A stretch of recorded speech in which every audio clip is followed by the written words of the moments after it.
Good evening, and welcome to the May 16th regular meeting of the Orange County Board of Commissioners here at the beautiful Southern Human Services Center.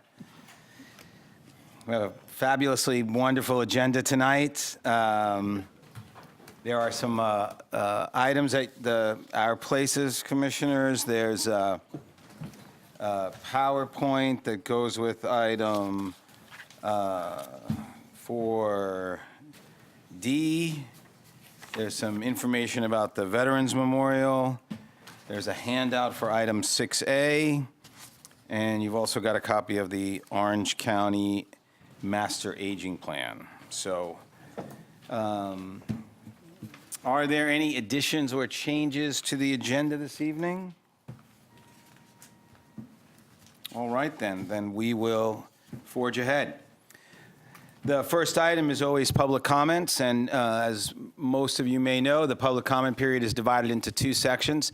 This first part of the meeting is for folks who want to comment on items that are not on the printed agenda. For folks that want to comment on items that are on the printed agenda, you should sign up in the back for identify the item, and when we get to it on the agenda, we'll invite you to the podium to speak. So again, this first part is for items not on the printed agenda, and we have a couple of folks signed up to speak. So first up is James Merritt.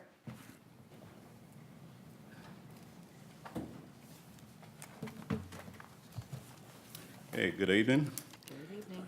I'm Jim Merritt, co-chair of the Veterans Memorial, along with Bruce Weinberg. We dedicated the site on November 11th, 2016 at 11 o'clock. And right now, we're well into our fundraising phase. And we're looking forward to seeing all of you at the groundbreaking ceremony on Memorial Day, which is May 29th. Thank you.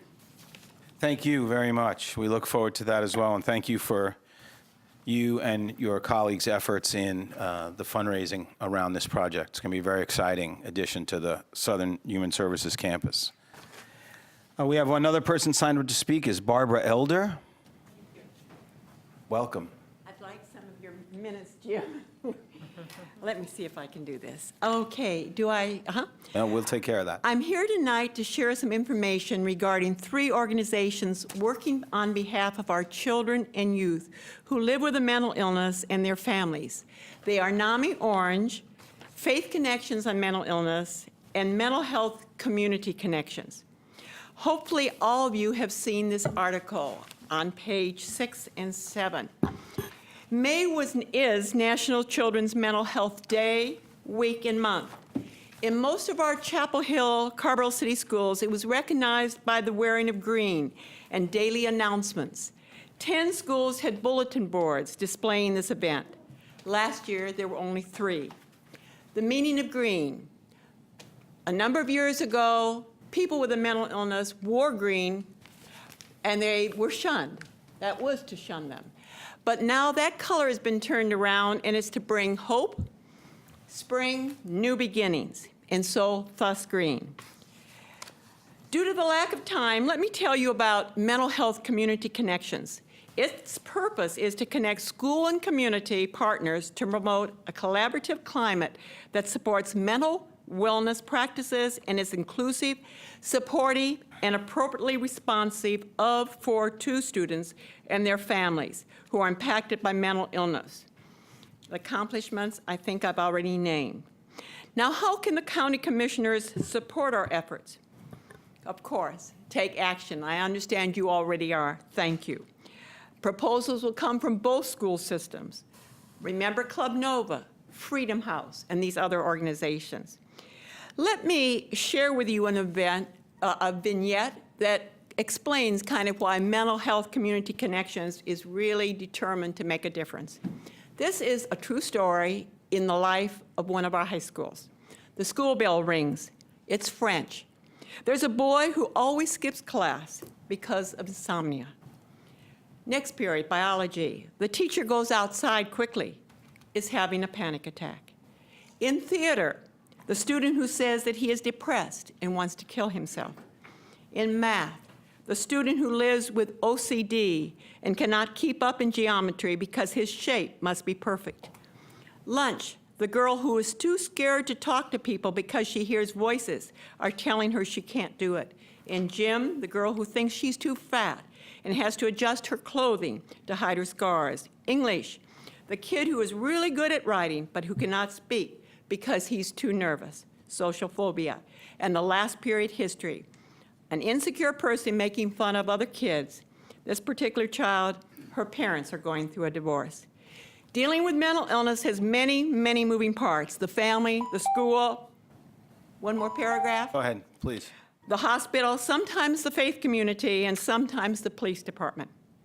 For children and youth who spend so much of their time related to school, it is very important that the county commissioners be at the table and a part of this conversation. One part of the dialogue is listening. This you have done tonight, and we thank you. Together, we have taken the first step by recognizing National Children's Mental Health Awareness Month. You will hear more from these three organizations in the future. Thank you. Thank you. All right. That's everyone who has signed up for this part of the meeting. So we'll go on to announcements, petitions, and comments by board members. And we'll start with Commissioner Markopoulos. Thanks. I have two items. I'd like to pull the item 6Z from the May 2nd meeting for review. It was the issue of the water and sewer boundary agreement. And I understand that we'll have an opportunity to revisit that in a couple of weeks. And then the second item is, I've mentioned this before, but I'd like to formally request it get looked into, setting up a local planners from the surrounding counties and local developers that would meet periodically to look at the process and figure out how it can be improved and just generally communicate on the issues of mutual concern. It is basing that on a group that is made up of builders and building inspectors in the area. It's been very successful. And I was reminded of this again when I was at the last meeting of the Home Builders Association Government and Land Use Committee meeting, and impact fees were a hot topic. And we'll be talking about that on our agenda tonight. And I think that's one issue that would benefit from some discussion amongst those folks. So I'd like to see some research on that. Thanks. So I think on the first item, that is going to be coming back to us on June 6th. And we'll refer the other item to staff, to agenda review. And then we'll bring it back. Commissioner Price? Yes, I have two. First, it's been brought to my attention that we have senior citizens living on modest incomes who may be unaware of some of the nutrition programs that are offered through the Department of Aging, and Janice Tyler's out there, so she'll probably be addressing this at some point. But I would just request that staff, meaning Todd McGee, work in concert with Janice Tyler and her staff members to send reminders, some type of notification to various community organizations, faith groups, even civic organizations and other outlets that may have more direct contact with some of our seniors that may, for some reason, not come to our senior centers on a regular basis. And let me see what else I had.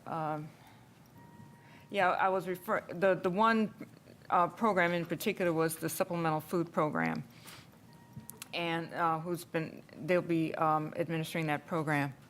And I saw Janice Tyler shaking her head, so she knows what I'm talking about. And the second one is with regards to Cardinal Innovations and our participation in the OPC. So OPC meaning Orange Person Chatham. Well, one of the things that we did at our last meeting was we met along with the Alamance Caswell group, and it was proposed to us that we try to come together, that we meet as a unit, a 5-county entity, and there was consensus to do that at least for a year to see how that would work. We meet 4 times a year. It has a lot to do with some of the consolidation that is happening at the state level. And Rick Bruton has been attending meetings for both the elements as well as for OPC. And we decided that we would try it at least for a year to see how it would work, to make sure that all of our issues in each of the counties was addressed, and to see how we can work individually as well as collectively.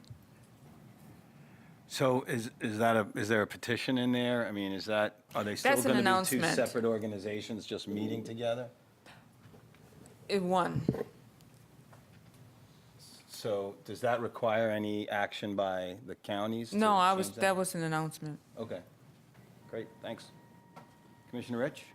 Yes, so Commissioner Markopoulos just pulled 6C. I just would like to know, when we review this, what are the ramifications of what the vote that had already taken place? Is that vote going to be retaken, or what does that mean? That we're going back to revisit the item, but there was a vote taken on it? Until the board votes otherwise, the board's previous vote remains in place. There is no other action that happens until that vote is replaced with something else.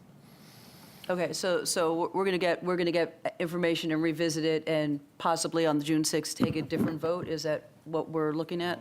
Well, yeah, whatever the pleasure of the board is. Okay. There'll be a discussion, and Okay. if a motion rises to the front, then it'll Great. get voted on. Thank you. Two announcements. Just I met Susan Brown in the Deli aisle in Harris Teeter today, and she told me two exciting things that are happening at the Chapel Hill Library. One is there's I know they're all laughing out there because you usually meet in the toilet paper aisle.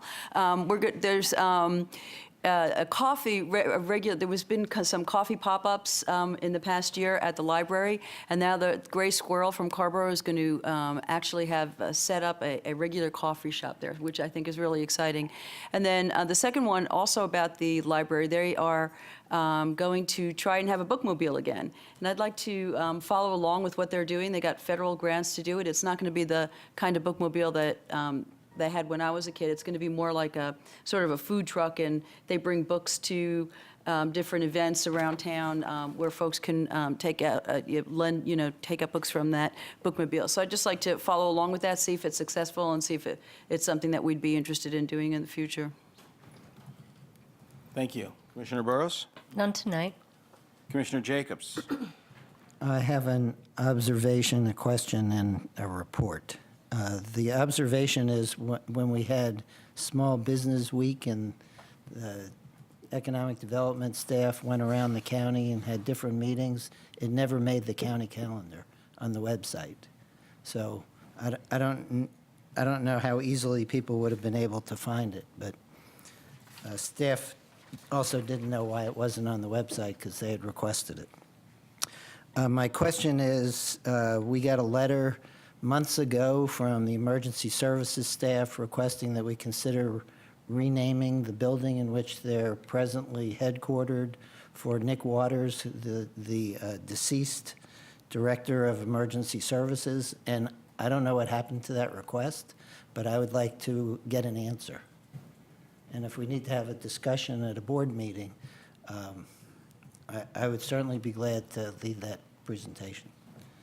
And then as far as reports go, Commissioner Markopoulos and I were just at the Burlington Graham MPO meeting, and the Secretary of Transportation, Mr. Trogdon, spoke, and there were some interesting things that he brought up that I hadn't heard before, one of which was that he's already going to the legislature lobbying for $2 to $3 billion in bond money for new transportation projects.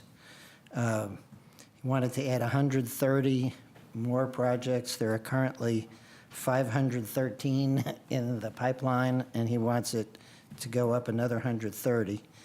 He mentioned that by 2021, the DOT expects that autonomous vehicles will be on the market, and they are trying to plan accordingly.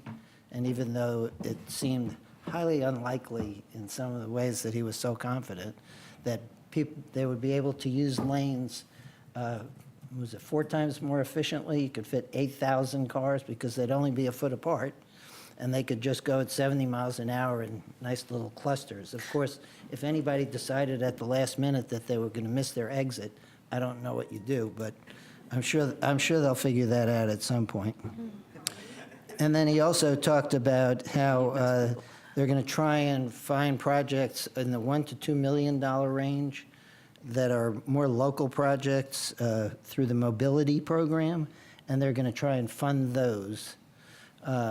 And Mr. Mills, Mike Mills, who's the division engineer, who just got us some money for, through Mike Fox, who's our new DOT board representative, got us some money for a chain link bridge over I-40 on Orange Grove Road.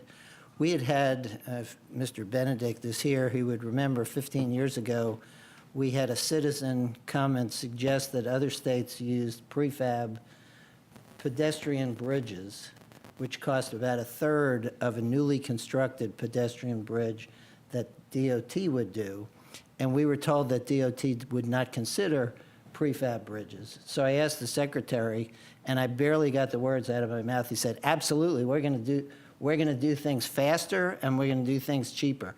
And so if we can do a prefab bridge, that would be great. So for the people who live on Orange Grove Road and watch the kids walk over that bridge every day with the cars going by at 45 miles an hour, or all the kids who are walking there, maybe we'll actually get a bridge, because we're not going to get I-40 widened anytime soon unless it's going to be in this bond package.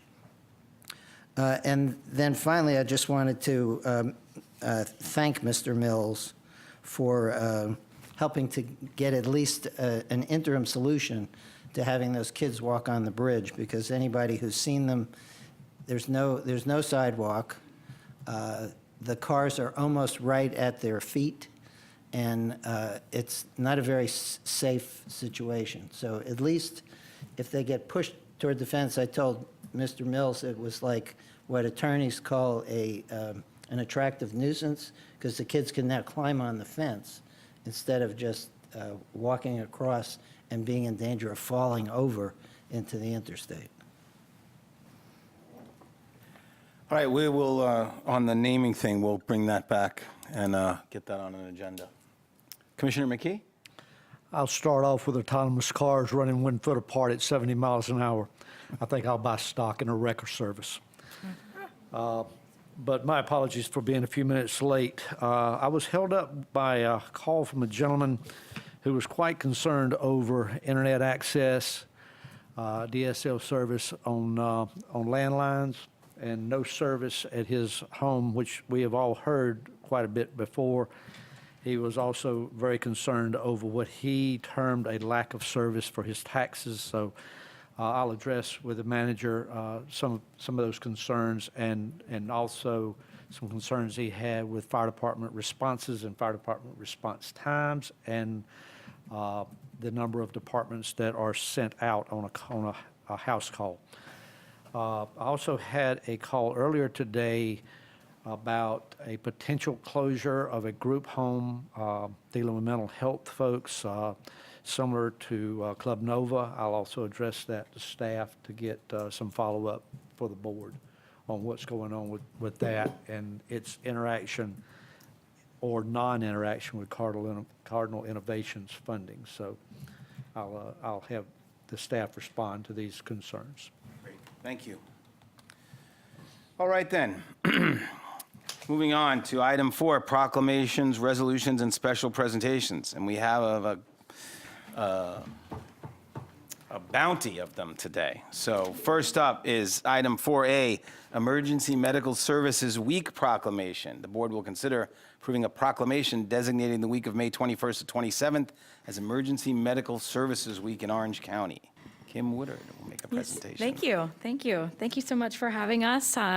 Good evening, commissioners. I am really excited to be up here to bring to all of our attention that next week, May 21st through the 27th, is EMS Week. We're pretty excited to have some of our dedicated EMS professionals here and to introduce Dr. Joseph Grover, who is our medical director. So we're really excited to have all these folks with us tonight. So you know, EMS, this is the 43rd annual EMS week. We kicked those week's festivities off by having our first annual cardiac arrest survivor ceremony. We had an 18.5% CPR save rate. So that meant that 19 people survived a cardiac arrest out of the hospital last year. And that's because of the hard work and dedication of these folks right here. It is a tremendous team. EMS could not do what it does, and EMS's team also incorporates the telecommunicators that provide emergency medical dispatch instructions, the fire departments that provide medical first response, early CPR and early defibrillation, law enforcement who also provides CPR and now naloxone on and some of those departments carry defibrillators as well. To our dedicated EMTs and paramedics who are highly trained, extremely professional, and work hard to save lives every day. So this year's theme is EMS Strong, always in service, and that's exactly what these folks are. They're in service 365, 24/7, and so we're very proud that we get to be recognized this week. Well, we are so very proud of all the great work that you do, and that everybody in the organization does in the way you pull together, and I love that EMS Strong. I'm going to ask Commissioner Jacobs to read the proclamation, or the proclamation. Thank you. And let me say before I read it, I was at Emergency Services holiday luncheon in December, and there was a county employee who had been saved after she had a cardiac event, and it was amazing to hear the intricate teamwork that went into it, to the point that the EKG was in the emergency room and the surgeon had already looked at it by the time she got to the hospital. Emergency Medical Services Week Proclamation, May 21st to 27th, 2017. Whereas emergency medical services is a vital public service, and whereas the members of emergency medical services are ready to provide life-saving care to those in need 24 hours a day, 7 days a week, and whereas access to quality emergency care dramatically improves the survival and recovery rate of those who experience sudden illness or injury, and whereas emergency medical services has grown to fill a gap by providing important out-of-hospital care, including preventative medicine, follow-up care, and access to telemedicine. And whereas the emergency medical services system consists of first responders, emergency medical technicians, paramedics, emergency medical dispatchers, firefighters, police officers, educators, administrators, pre-hospital nurses, emergency physicians, trained members of the public, and other out-of-hospital medical care providers. And whereas the members of emergency medical services teams, whether career or volunteer, engage in thousands of hours of specialized training and continuing education to enhance their life-saving skills.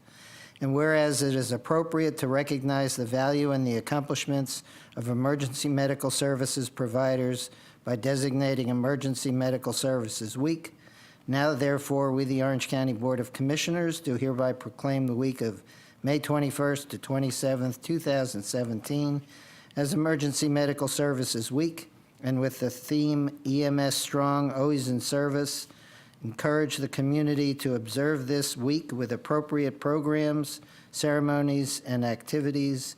Mark Dorison, Chair. So will you make that as a I'll make that as a motion. Second.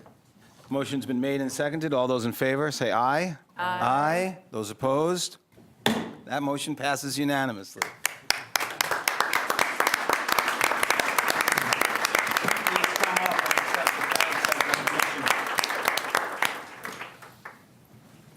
Everybody, we'll do it like a wedding. Start at that end. But no kidding. No kids. This is the paramedic that actually took care of the county employee, so. Why don't you take this one? Amber Gates, thank you. Thank you.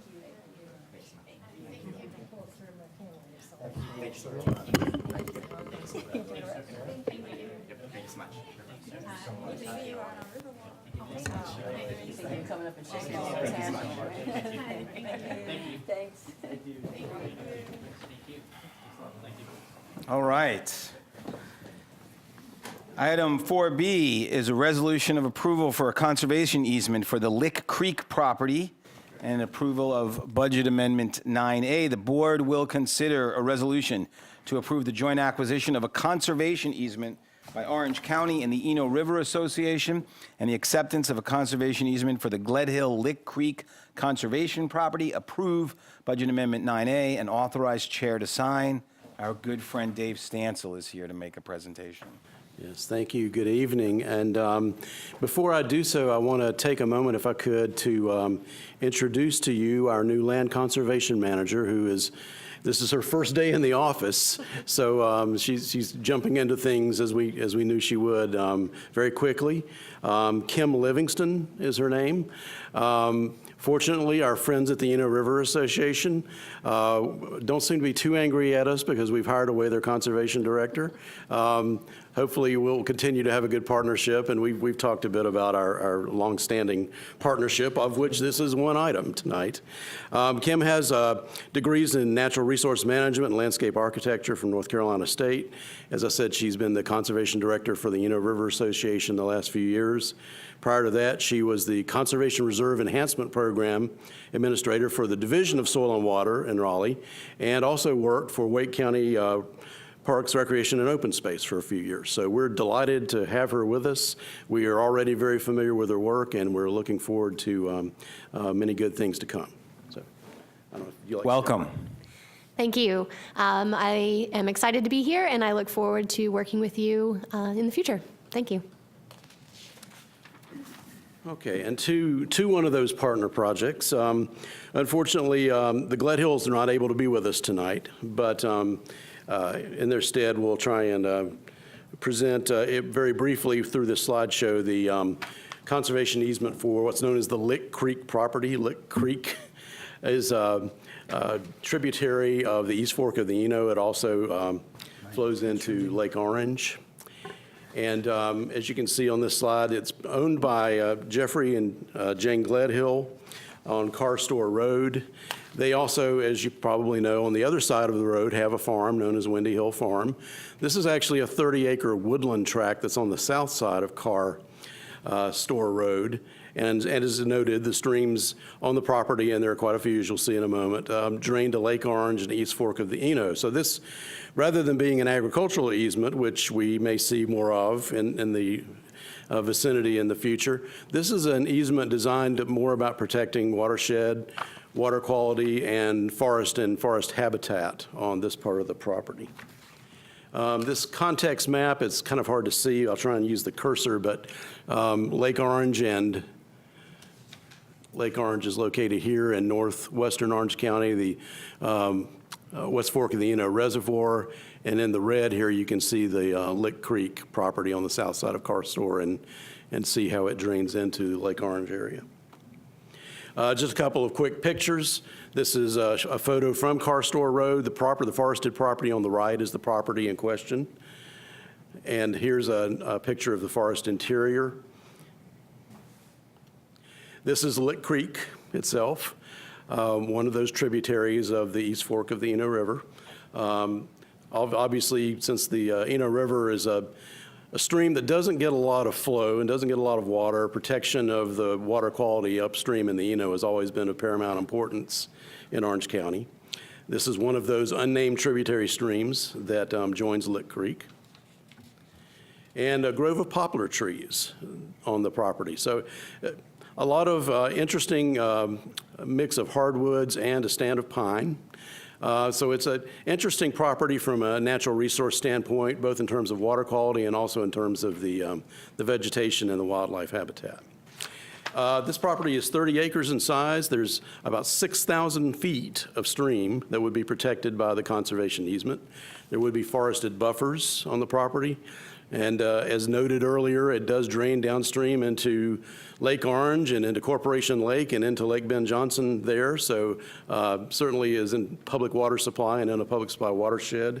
And the easement definition is also designed to try and protect the rural character of the property, which is also very important, of course. I won't read all of the bullets on this slide, but this particular easement is perpetual, as the easements that we pursue always are. Rights of privacy are retained. There is a right to construct one cabin and an access driveway that would be a provision of the easement. And as you can see, the rest is really focused on managing the forest, the stream buffers, and the water quality.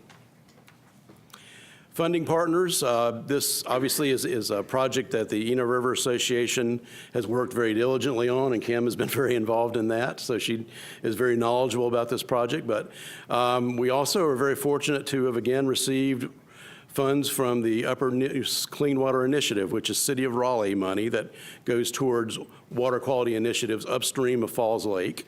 And as you can see, they're actually putting a little more money into the project than Orange County is. So there's also a landowner donation component. So we're pleased to have the Eno River Association and the City of Raleigh as participating partners in this project.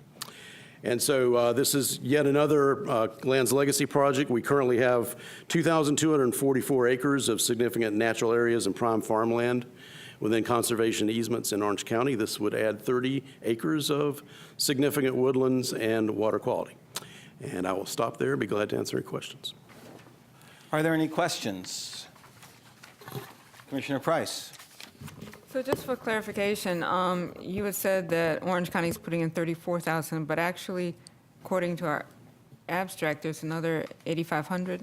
Yes, So- that's the purchase price, but we do have some closing costs. There's a boundary survey that would need to be done and other closing costs. Okay, so, So- The total would be $42,625. okay. Other questions? If not, I'll ask Commissioner Price to read the resolution.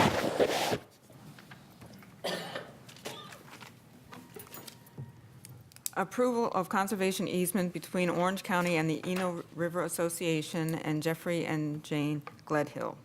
Whereas Orange County has adopted goals that promote the preservation of natural areas, wildlife habitat, prime farmland, and open space in the county.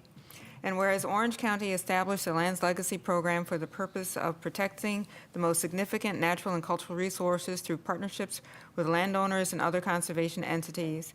And whereas one component of the Lands Legacy Program is the acquisition of conservation easements on riparian buffers within water supply watersheds.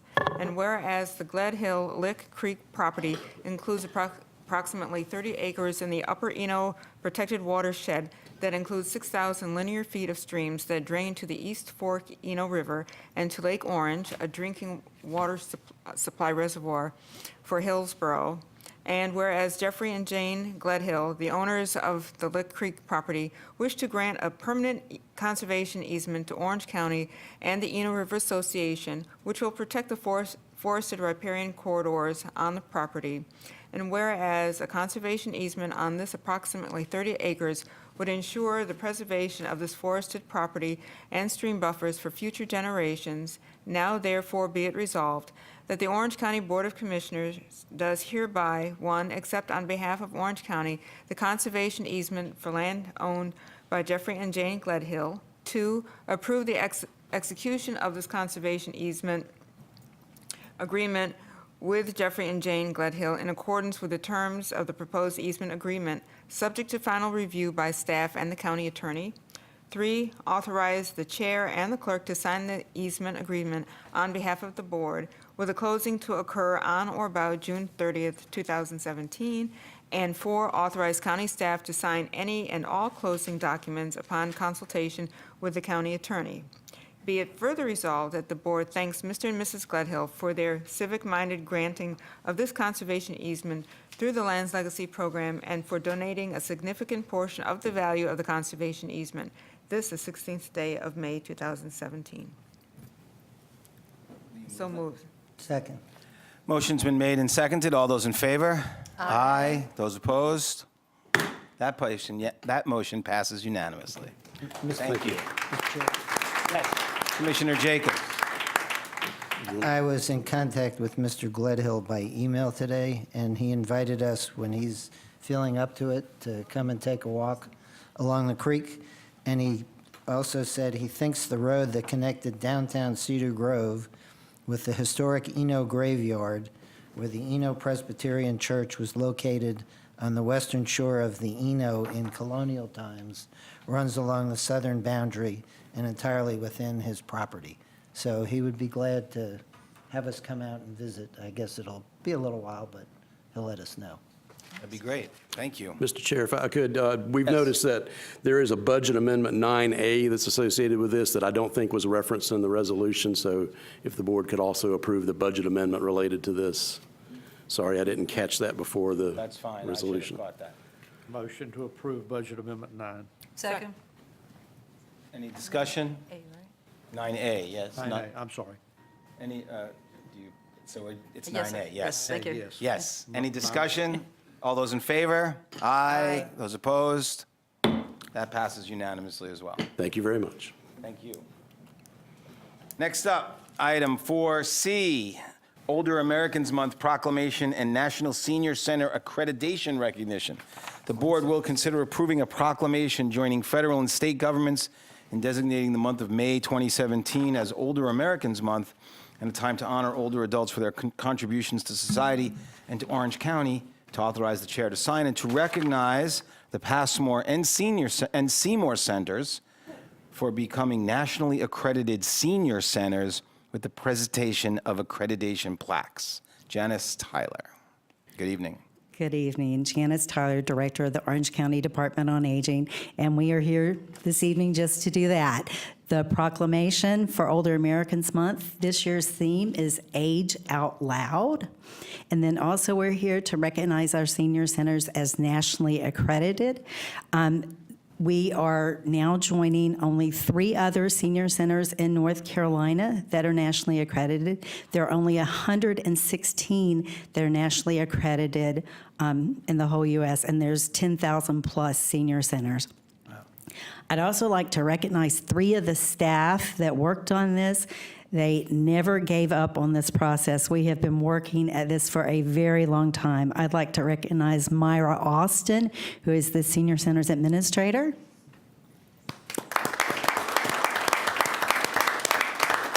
And 2 of her staff, these 2 staff lead the operations and management of the senior centers. Sydney Sims, who is the coordinator at the Seymour Center. And Terry Koval at the Passmore Center. And we could not have done it without a wonderful intern, and I thought she was going to be here this evening so I could recognize her. Her name is Shanae McPherson, and she did an awesome job for us.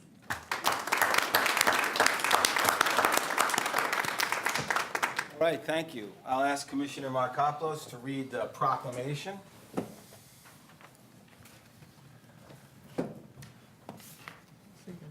Orange Americans Month, theme Age Out Loud.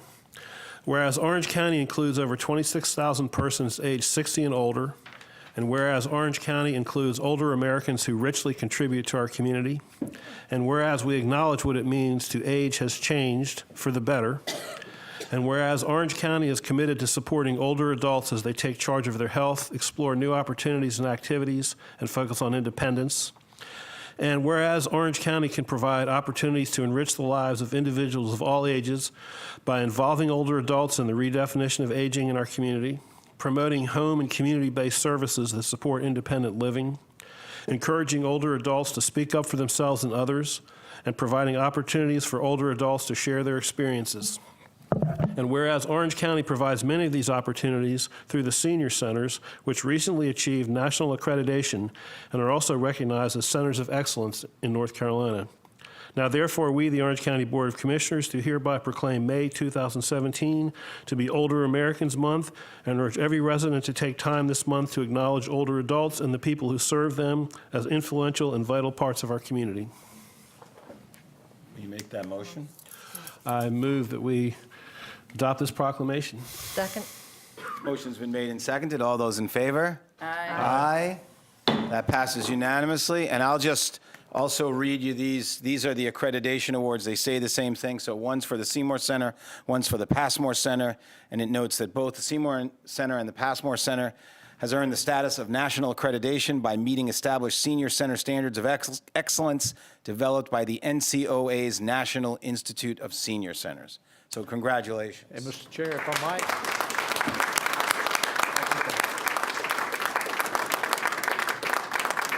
Congratulations to the board. Come down there. I'm like Moses. I'll take that too. I'll pass it. Thank you so much. You know, we're all over that program. Yeah, well, good job. You know, just really- Good job.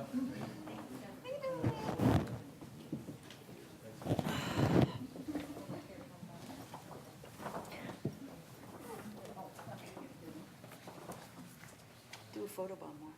I need somebody older than Doris. Yes. We're the old ones. Are you the oldest? No. He's the oldest, but Yeah. Yeah, we're the ones over 60. And on behalf of my mother, who not only uses and enjoys the services and facilities provided by the senior centers, but also who volunteers there a couple of days a week, I would like to say thank you. Okay, the next item is item 4D, which is the acceptance of the 2017-2022 Orange County Master Aging Plan. Board will consider reviewing and accepting the 2017-2022 Orange County Master Aging Plan. Again, Janice Tyler. It's our night with you this evening. So we are thrilled to be standing here this evening presenting to you the 2017 to 2022 Master Aging Plan. Our board chair, unfortunately, Peggy Cohn, who could not be with us this evening, and she sends her regrets. This plan has been 1 year in the making. As you know, we've been doing a master aging plan every 5 years now, since 2000. And I'm kind of marking my time here with the county. This is now my 4th master aging plan. You, along with many persons in this room, should be very proud this evening. We are one of the few counties in North Carolina that is committed to doing a county-wide aging services plan. I would like to personally thank you for supporting our planning efforts. I would also like to thank the Department on Aging staff, our board members, our student interns, our community partners, and our community volunteers that have devoted many hours of work to complete this 62-page plan. Through this process, we heard lots of great ideas, goals, and strategies, and it was difficult to narrow it down to what we feel like this evening is something that the community can accomplish in the next 5 years. Mary Frazier, who's here this evening with us, who we call her our map guru, she and I were presenting today in another county on the map. As we were driving home this afternoon, we were talking about how wonderful it is to live and age in Orange County. We are way ahead of most of other counties in our planning for our older adults. And we have you as our county commissioners to thank for that. So thank you very much. We're pleased this evening to have over at the presentation podium Melissa Hunter, who has been our MAP intern for the past year, and she just graduated from our School of Social Work on Sunday. So congratulations to Melissa.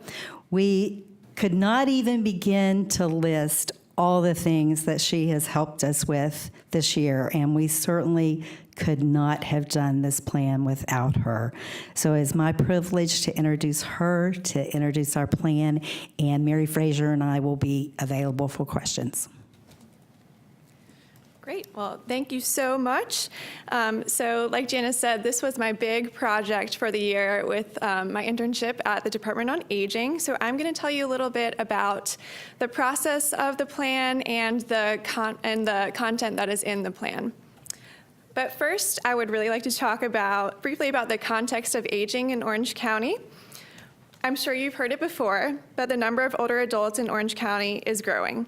As this table shows, older adults in Orange County are expected to see more growth than any other age group.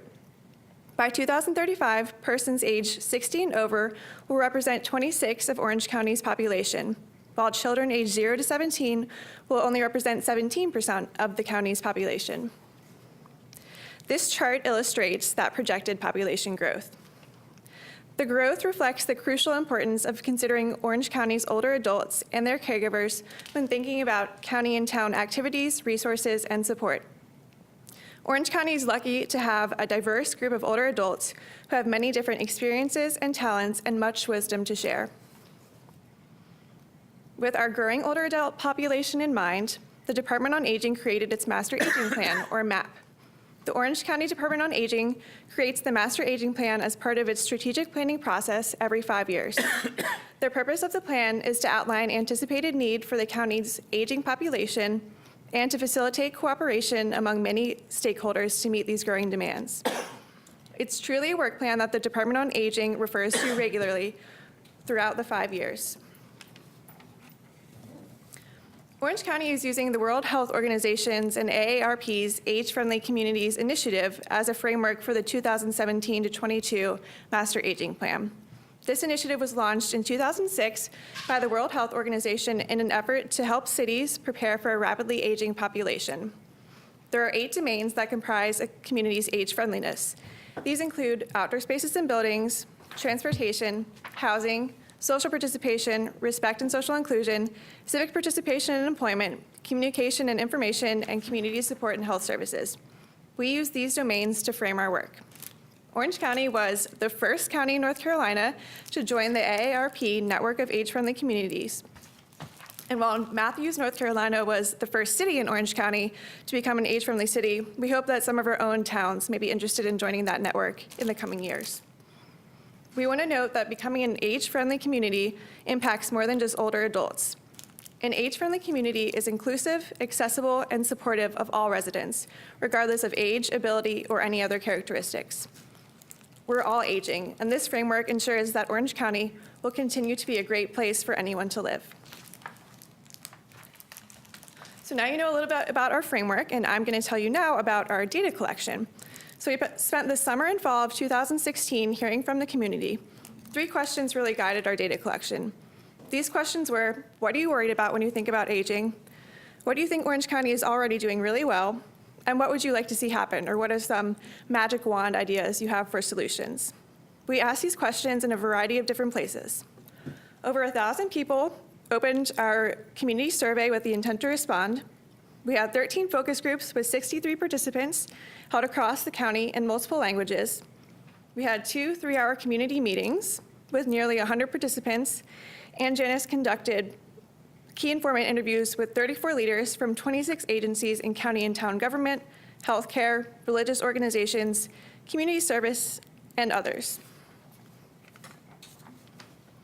All that to say, we got a lot of data, and we compiled all that data and analyzed it to create 5 meaningful work groups with guidance from the AARP framework.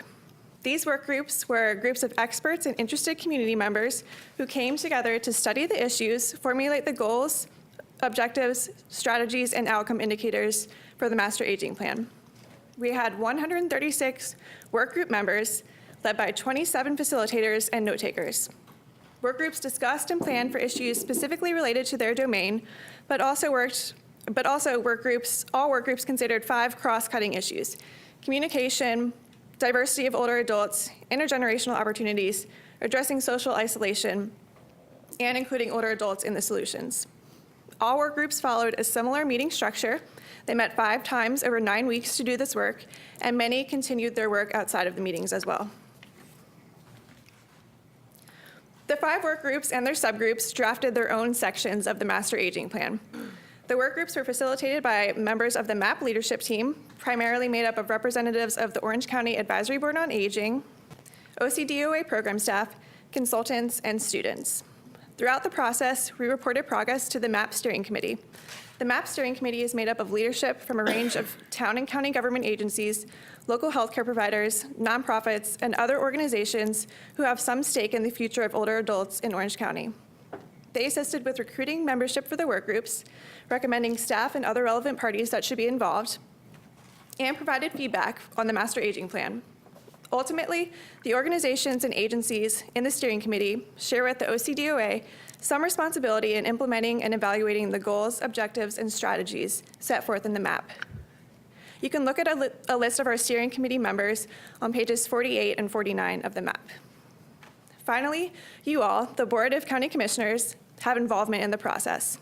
Your acceptance of the Master Aging Plan is a vital part of what makes it work. By involving a variety of stakeholders in the process, the Master Aging Plan is truly an integrated county-wide plan.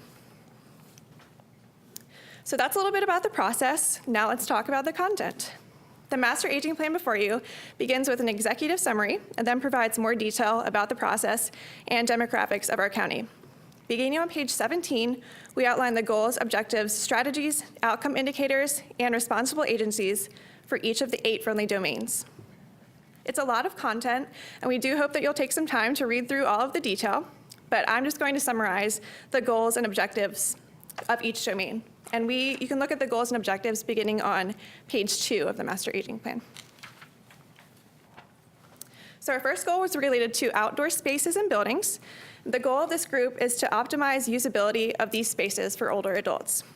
The objectives include engaging older adults in the many processes related to planning for, maintaining, and monitoring outdoor spaces and buildings, increasing use of these spaces by improving accessibility, safety, and convenience, and addressing senior mobility challenges through changes to regulations.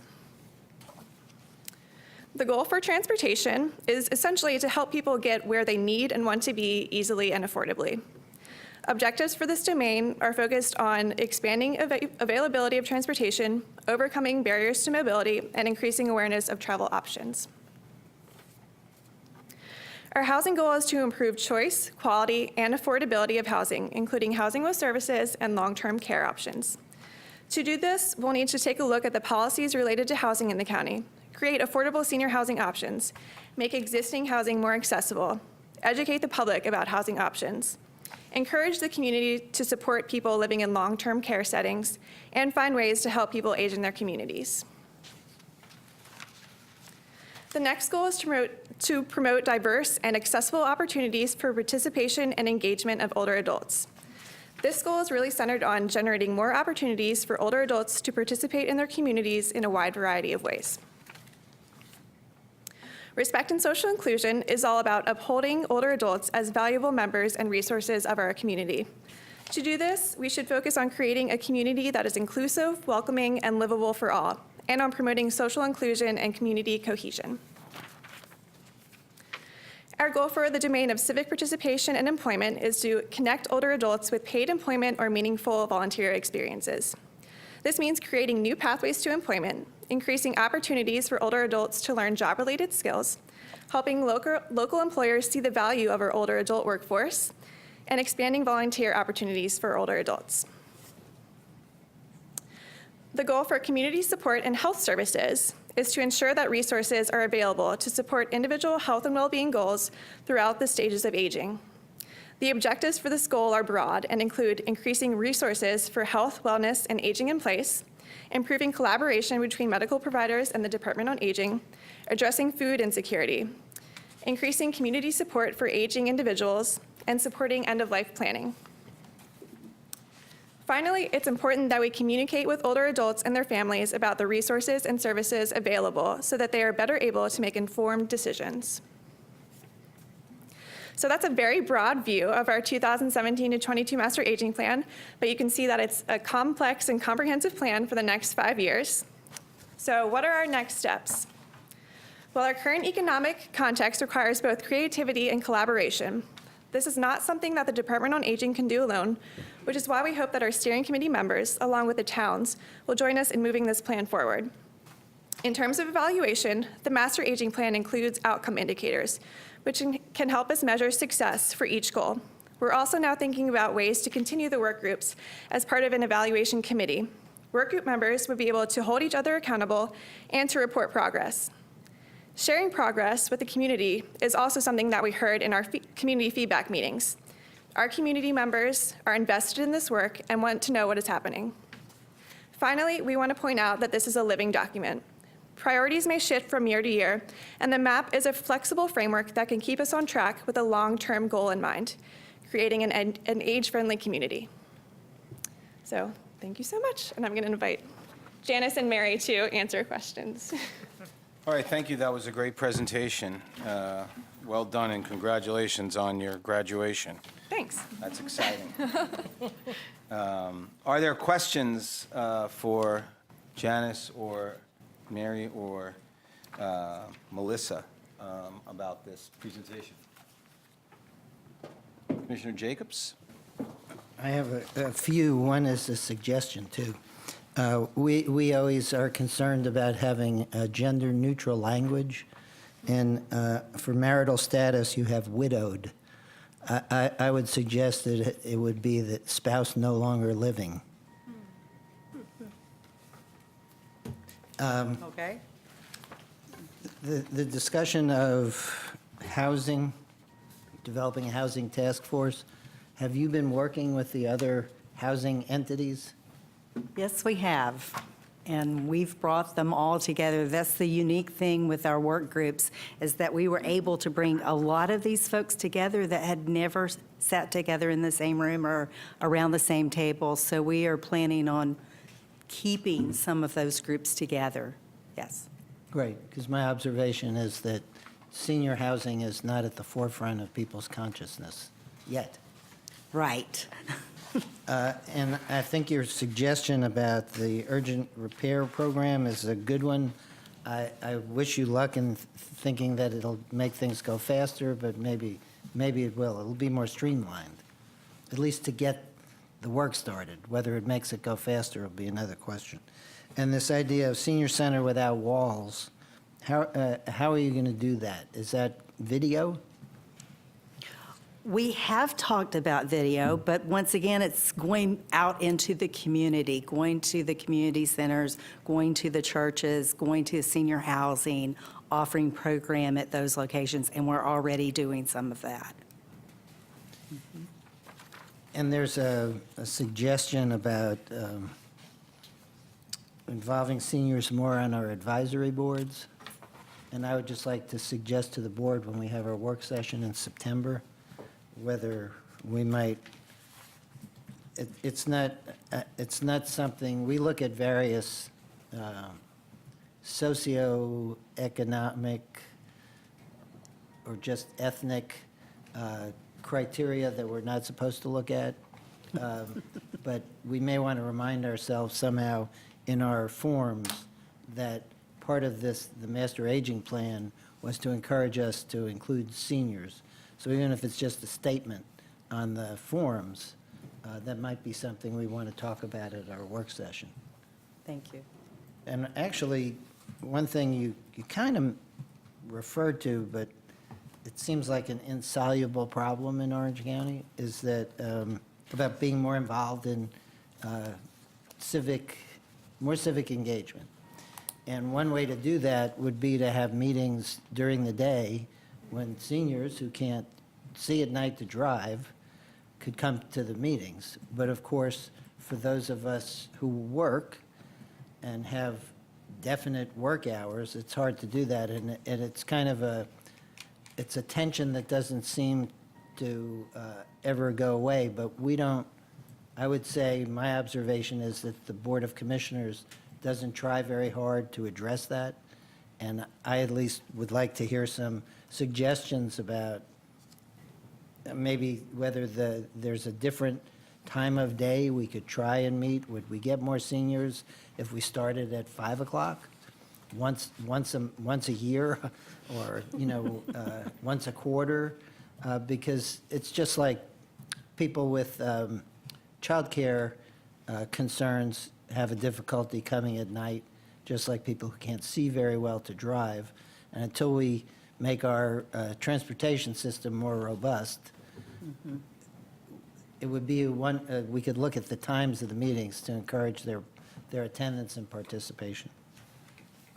Great, thank you. That's also going to be the subject of a work session in September, so. Same work session. Oh, same work session, yeah, so we'll fold it all in. We'll Great. get it all resolved at once. Oh, great. Other questions or comments? Commissioner Burrows?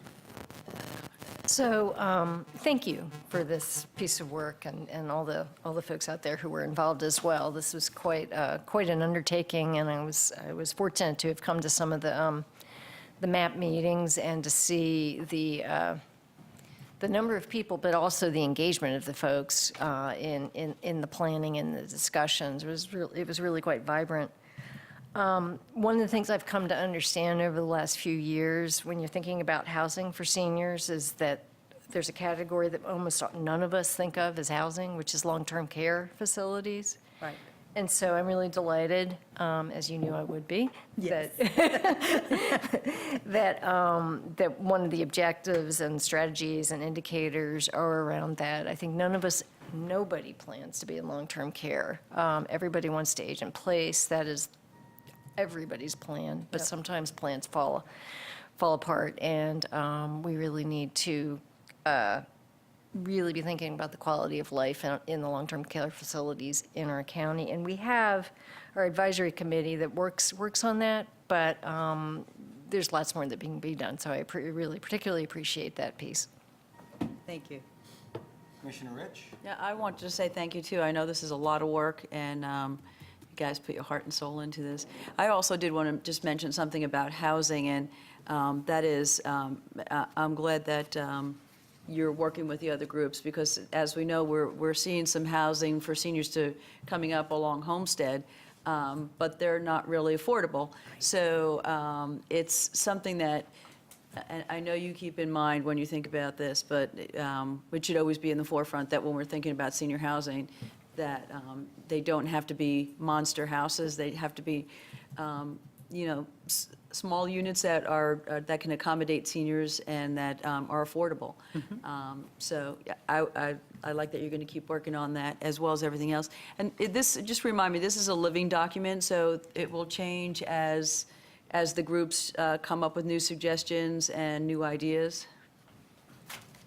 If need be, yes. But this is our initial target. Great. And we'll be chunking it up into 5 years. Mary and I will be looking over to see what we want to do for the first year. That's great. And then go from there. Great, thank you. Other comments? All right, thank you. Thank you so much. You know, one thing, just thinking about the housing, a lot of the housing that's been done, particularly like for seniors, was the result of federal funding. There were special HUD funding for senior housing, and there was certain categories of housing that were funded through specific federal programs that are all going away. Well, and one- actually that, I've been reading that the money for the 202 is actually going up. So we're watching that closely in the federal budget to see if that's really going to happen. And then who will we need to get a community partner to be able to do that, more of the HUD 202. Yeah, well, I hope that happens. I mean, what I was going to say is, the next time we do a housing bond, or we do take a big funds towards housing, we may want to think about sort of creating or targeting it through our own sort of a county model of one of those federal housing programs, whether it's voucher assistance for rentals, or whether it's, tax credit project for very low-cost rentals. We don't have to reinvent the wheel necessarily to find the targeted kind of housing we really want to support. So, but maybe the feds will still come through with 202. So we'll hope. Thank you. I have nothing but confidence in Ben Carson. So, all right. Item 4E is a resolution supporting the Triangle J Council of Governments' effort to form an economic development district through the United States Economic Development Administration. The board will consider adopting a resolution supporting Triangle J Council of Governments, TJCOG, effort to form an economic development district through the United States Economic Development Administration. And we have Lee Worsley here to make a presentation. Welcome. Well, thank you. Mr. Chairman, members of the board, I also want to recognize our members of the Board of Delegates that represent your organization very well. Commissioner Rich is our delegate and Commissioner Price is our alternate. I'm very pleased to be here tonight to ask for your support on this resolution for Triangle J to form a economic development district in cooperation and in partnership with the U.S. EDA. I'll just make a couple comments. I think the agenda item in the resolution summarized the topic very well. But first of all, this is an initiative that our board, which includes representation from all 37 local governments that are members of Triangle J, it's something that our board has asked for and supports unanimously. Our board has also expressed their expectation that Triangle J do everything that it can to support its member governments in their efforts to attract business and to enhance their communities through economic development.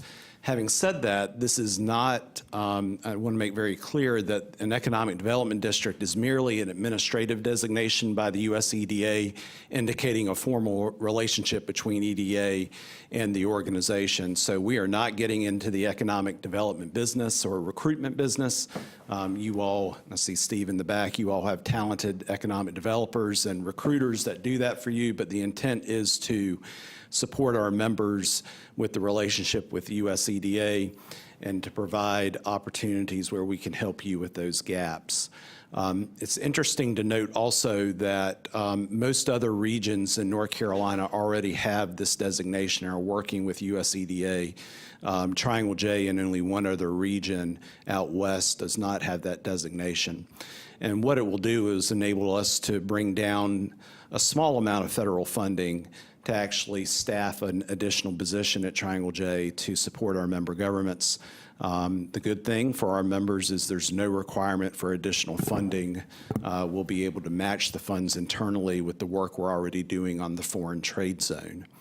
And so also, as the item indicates, we already have received resolutions of support from Johnston, Wake, Durham, Chatham, and Lee counties. And so we're here asking for that resolution. I'd be happy to answer any questions. And I know Commissioner Rich has been part of those conversations, and I'm not sure if she'd like to say anything as well. Thank you.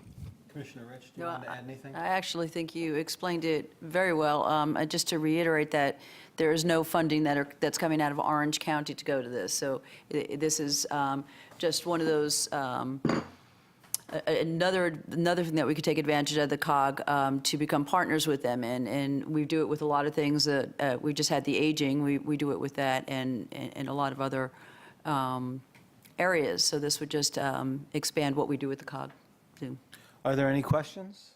Commissioner Price? Not a question, but just to reinforce what's already been said, we're no longer working with the research regional partnership, the one for economic development. And when Lee Worsley and I met and we reviewed this proposal, I saw it as a good way to get back into that flow of working on a regional basis on economic development. I think it would be a very good thing for us to do. Great. Commissioner Burrows, do you want to read the resolution? Sure. Resolution supporting designation of the 7-county Triangle J region as an economic development district. Whereas Orange County is located in the Triangle J region of North Carolina, and whereas in November 2012, the Triangle J Council of Governments Board of Delegates unanimously adopted the Triangle J Region Comprehensive Economic Development Strategy, CEDS, for the 7-county Triangle J Region planning area comprised of Chatham, Durham, Johnson, Lee, Moore, Orange, and Wake counties and their municipalities. And whereas the Board of Delegates of Triangle J Council of Governments has directed that Triangle J should undertake activities that further economic development and social welfare in the Triangle J Region planning area, and to promote economic development and job creation by carrying out community and economic development initiatives as outlined in the adopted CEDS.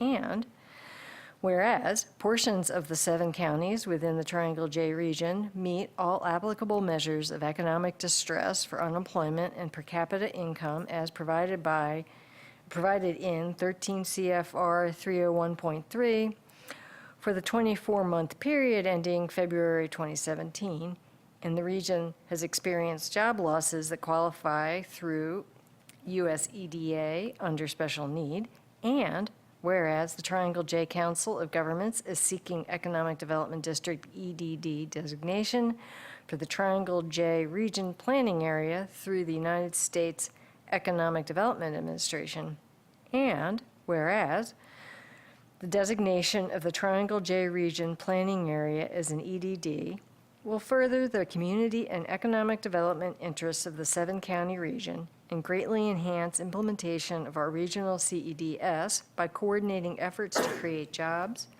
build an entrepreneurial economy, and attract reinvestment in communities throughout our region, large, small, urban, and rural.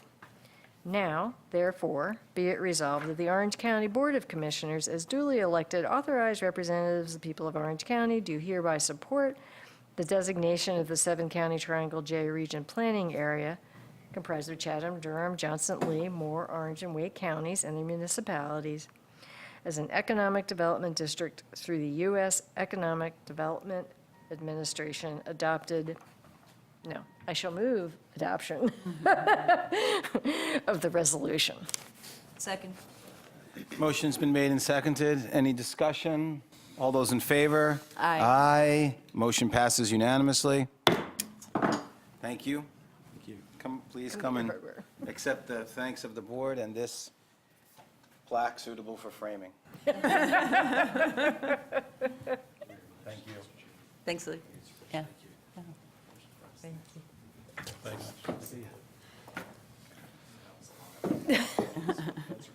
Oh, of course, it's fine. All right, that concludes the novelty plaque portion of the meeting. And now we are on to the first, or the only public hearing for the night, item 5A, which is an amendment to the Educational Facilities Impact Fee Ordinance and repeal of related resolutions. The board will hold a public hearing, close the public hearing, and consider an amendment to the Educational Facilities Impact Fee Ordinance and to reinstate impact fees to the level of those that were imposed up to June 30, 2016. Our county attorney, John Roberts, will make the presentation. Thank you. I think this will be a brief presentation. You're all aware that this ordinance was amended November 15th of last year. Some fees increased, some were reduced in that amendment. And then earlier this year, the legislature introduced 2 bills that would essentially take away counties and cities across the state's authority to impose impact fees. One of those bills has been amended, and what we're recommending here tonight is that the board essentially do what was in that amendment to that bill. I anticipate the other bill may be amended in the same way, but what this does is it would roll back those fee increases that were adopted and actually some fee reductions that were adopted in November last year, and would put back in place the fees that were in existence from 2012 through December 31st, 2016. It would repeal what we're asking you to do. Also, if you adopt the resolution tonight, would repeal the grandfathering resolutions that the board adopted to assist people with those increased fees, to authorize reimbursement of that portion of any impact fee that's been paid from January 1st until now. That was in excess of what would have been paid under the 2016 fees, and self-impose a 1-year moratorium on any impact fee increases. The General Assembly is studying impact fees, or may be studying impact fees if the bills pass, to determine whether or not it's appropriate for cities and counties to have this. And in the meantime, we don't want to encourage them to strip that authority in any way. So that's what this item is for. And unless there are any questions, we can open the public hearing. I just have one question, and then I'll turn it over to my colleagues. Is the information in the abstract. Is there any new updates on the status of either of those bills? I know there's some March dates in there, but has there been any more recent activity? Both bills are in the Senate Rules and Operations Committee. The Senate's been working on the budget for the last 2 weeks or so and hasn't really done much of anything else. So I anticipate those bills will come out of that committee and be assigned to some other Senate committee relatively soon now that the Senate's done with its budget. Other questions for our lawyer? Commissioner Price. Yeah, so the two schedules that are in our agenda packet with the red strike-throughs and then the other numbers, where we see the blue numbers, for example, where it's a single-family detached and it's back to the 11,423, that is the figure from prior to November 2016. Yes, the blue numbers represent what was in place. There were these other, for example, multifamily, 3+ bedrooms, and accessory dwelling units. Those other categories were not in existence. So the blue numbers represent what was in place. We are recommending that you leave in place the age-restricted units and the single-family detached under 800 square feet because those are lower rates than what would otherwise be paid. But we had added those. You added Add those, those. and we're But you wanna- recommending you keep those because those were actually reduced substantially from the existing rates at the time. Other questions? Commissioner Markopoulos?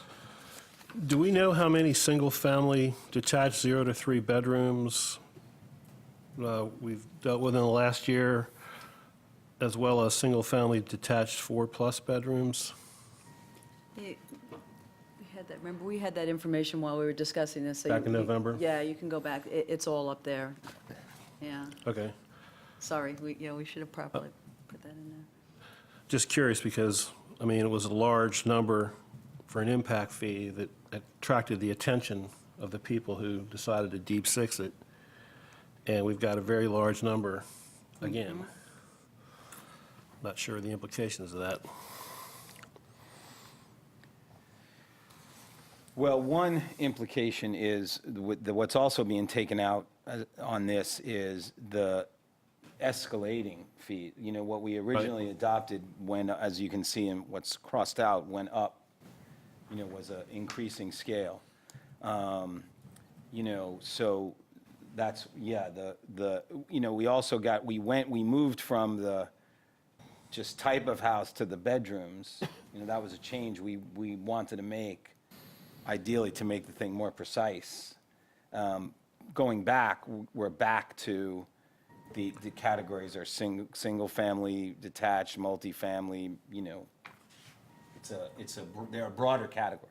Yeah, and it seems like now from 0 to 3 bedrooms, single-family detached, plus, you know, just all of them lumped together, that's a large increase for most of those housing descriptions.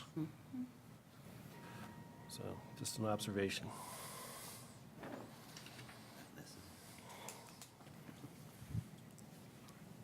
Well, we find ourselves in an untenable situation, I would say, vis-à-vis the legislature, so, We'll carry on. you know. We're breathing? Yeah, so, I mean, the question, you know, this is really, you know, kind of a crass political calculation, which is, given that the one bill has already been amended, if that bill passes, this is what we would have. Is that right, John? That's correct. And what the legislature is also doing, if that bill passes, is imposing a study to determine how these fees work. And if the board passes this tonight, that's also what Orange County staff's going to do, is look at this and look some more at the data and see if something could be done differently. Because this is data intensive, and for these fees to be legal, they have to rely on the data that staff collect. So if the board passes this, we will be looking at it very closely for the next 6 months to a year. All right, so we need a motion to open a public hearing. So moved. Second. Motion's been made and seconded. All those in favor? Aye. Aye. That motion passes 7-0. The public hearing is now open. No one has signed up to speak. No one has signed up to speak to this item. There's a lot of people out here. You can't see this on TV, but is there anyone who neglected to sign up but wishes to speak on this item? Now's your opportunity. All right, then, we need a motion to close the public hearing then. So moved. Second? Motion's been made and seconded. All those in favor? Aye. That motion passes 7-0 also. Public hearing is closed. Any discussion? This is like the most speechless I've ever seen this board. Well, I will just say this is, we find ourselves in an unfortunate situation. We've talked a lot about the legislature and the difficulties it has imposed on local governments generally, and on education in particular. And this is yet another example of where we find ourselves in that situation. So I just hope that folks who are listening understand that these decisions are being made under the long shadow of the threat to pull this funding completely. And I think, Comrade Manager, you indicated that that's about $3 million, right? Yes, sir. Commissioner Jacobs. In listening to what our attorney said, I just want to point out that our planning staff and our attorney went over the previous iteration to try and make sure that it was fair and accurate, just like they may do again. That would not be a change No. from our procedures previously or in all the years previously. Other comments? All right, then, what's the pleasure of the board? Is there, there's a recommendation is to adopt the ordinance in attachment 1, and there's a recommended resolution of that at attachment 2. Mr. Chair? Yes, Commissioner I would McKee. move that we adopt the ordinance and resolution contained in attachments 1 and 2. Second. Motion's been made and seconded. Discussion. Commissioner Rich. Yes, I am not going to vote for this for the reason that the attorney stated. I think this was data intensive. I think Orange County did its due diligence. And I think we had a lot of discussion about this, and we came up with a good conclusion. And I don't think what we're doing is right, and I got to vote with my conscience. Other comments? All right, motion has been made and seconded to approve the resolution at attachment 2. All those in favor? Aye. Those opposed? No? Motion passes 6-1. All right. Everybody go take a shower. All right, moving on. Item 6A. Item 6A is amendment to the county's fund balance management policy regarding the general fund unassigned fund balance. Bonnie Hammersley will make the presentation. Thank you, Mr. Chair and County Commissioners. This evening, I present to you for your consideration an amendment to the county's fund balance management policy and to set the unassigned fund balance for the general fund at an amount that you all decide is a comfortable level for you. The Orange County Fund Balance Management Policy was adopted on April 11, 2011 at 17% of budgeted general fund operating expenditures each year. Staff provided information to the board on June 16, 2016, September 8, 2016, and May 9, 2017 on the general fund balance policy best practices and benchmarking with other peer North Carolina counties. During the September 8th work session, the board discussed amending the 17% level to 16.2%. At the May 9th, 2017 work session, the board further discussed the unassigned fund balance and a possible revision to the 17% level, and directed staff to schedule additional board discussion and potential decision for this evening, May 16th, 2017. The manager's recommended budget for 2017-18 does include fund balance appropriation of $7.8 million, which was based on maintaining a 17% assigned fund balance.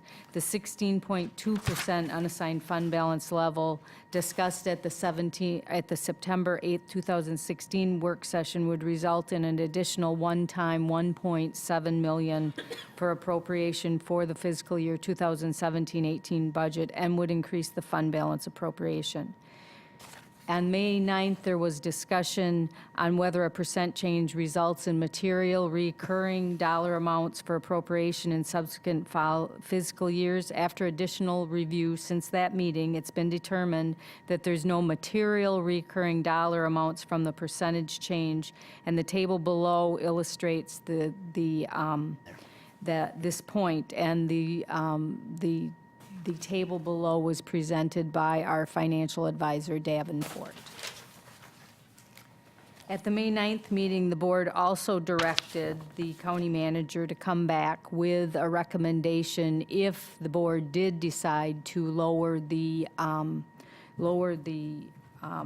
reserve, the policy to 16.2%, which was reflected in the September work session. The recommendation is identifying one-time costs for school, county operating capital, and then also board amendments. The recommendation would be that school improvements of $1 million of the $1.7 million would go to the schools. Those are operating capital. Those would include in the school's budget right now, there's $3 million with both schools, $1.8 million to the Chapel Hill Carborough City School System, and the Orange County Schools is $3 million between the two. $1.8 million goes to Chapel Hill Carborough City Schools, $1.2 million is in their operating capital account. What is operating capital? That is furniture in classrooms. That is equipment in the cafeteria. That is painting. That is doing things that do not actually qualify within the capital investment plan, but build the maintenance accounts for the schools to maintain schools. Recognizing that there is significant need within the schools for, as we all know, with their assessment that was done a couple years ago, I believe this would be a appropriate place to put some funds to continue to maintain the schools. And it would be a one-time, and next year we would have to look at whether there was money available to maintain this level. But there has been a $3 million level going forward. Also, county operating capital in the 2017-18 budget, there was requests up to $1.1 million for operating capital. The process in the county budget is we zero out operating capital on an annual basis. We do between $750,000 and $1 million annually. This year, the county manager's recommended budget has $250,000 going towards operating capital. $200,000 would add some more to that operating capital, and if you all were to agree with that recommendation, at the evening when we do amendments, we would come back with how we will prioritize the remaining funds. And then also the $451,338 would be a balance of the funds and would be left for county board amendments elsewhere in the manager's recommended budget if there are other areas that you would like to make changes. The financial impact of this, of course, is that there will be a $1.7 million inclusion of funds if it is at 16.2%. And then the manager recommends that you continue to review this and that I've used the 16.2% because that was the percent that there seemed to be some consensus at the September work session. However, we have provided a worksheet at your places that does show the impact between 16 and 17%, and it certainly is your pleasure to determine what level you all would prefer that to be. And we can work on that. I would add that we do have someone here from Davenport, if we'd like to go over the whole conversation on the one-time or recurring. We do appreciate the work they've done. But we are here to answer any questions you might have, and I'm here to help you with any consideration that you need or questions you have. That concludes my presentation. Thank you. Questions for the manager? Commissioner Markopoulos. Is the 2% growth rate that's assumed here, is that a conservative figure? That is about, that's what we've seen over about the past 5 years. We're in the 1.7 to 2%. And when we look at that, we're looking at about a 1.2% growth rate on property taxes, which is $150 million, and then we're seeing about a 4% increase on sales tax, which is $22 million. And so when you put that all together, it's between a 1.7 to 2%. So it's really what we're seeing over time. And the challenge that we're also seeing is that the expenditure rate is growing at about a 4%, and the revenues are growing at about 2%. Other questions? I have just a couple. Yes. So when you were talking about if the board did this idea of operating capital, that you would recommend whatever amount of money becomes available whenever this happens, that it be not spent on recurring costs, but on sort of one-time capital. Yes.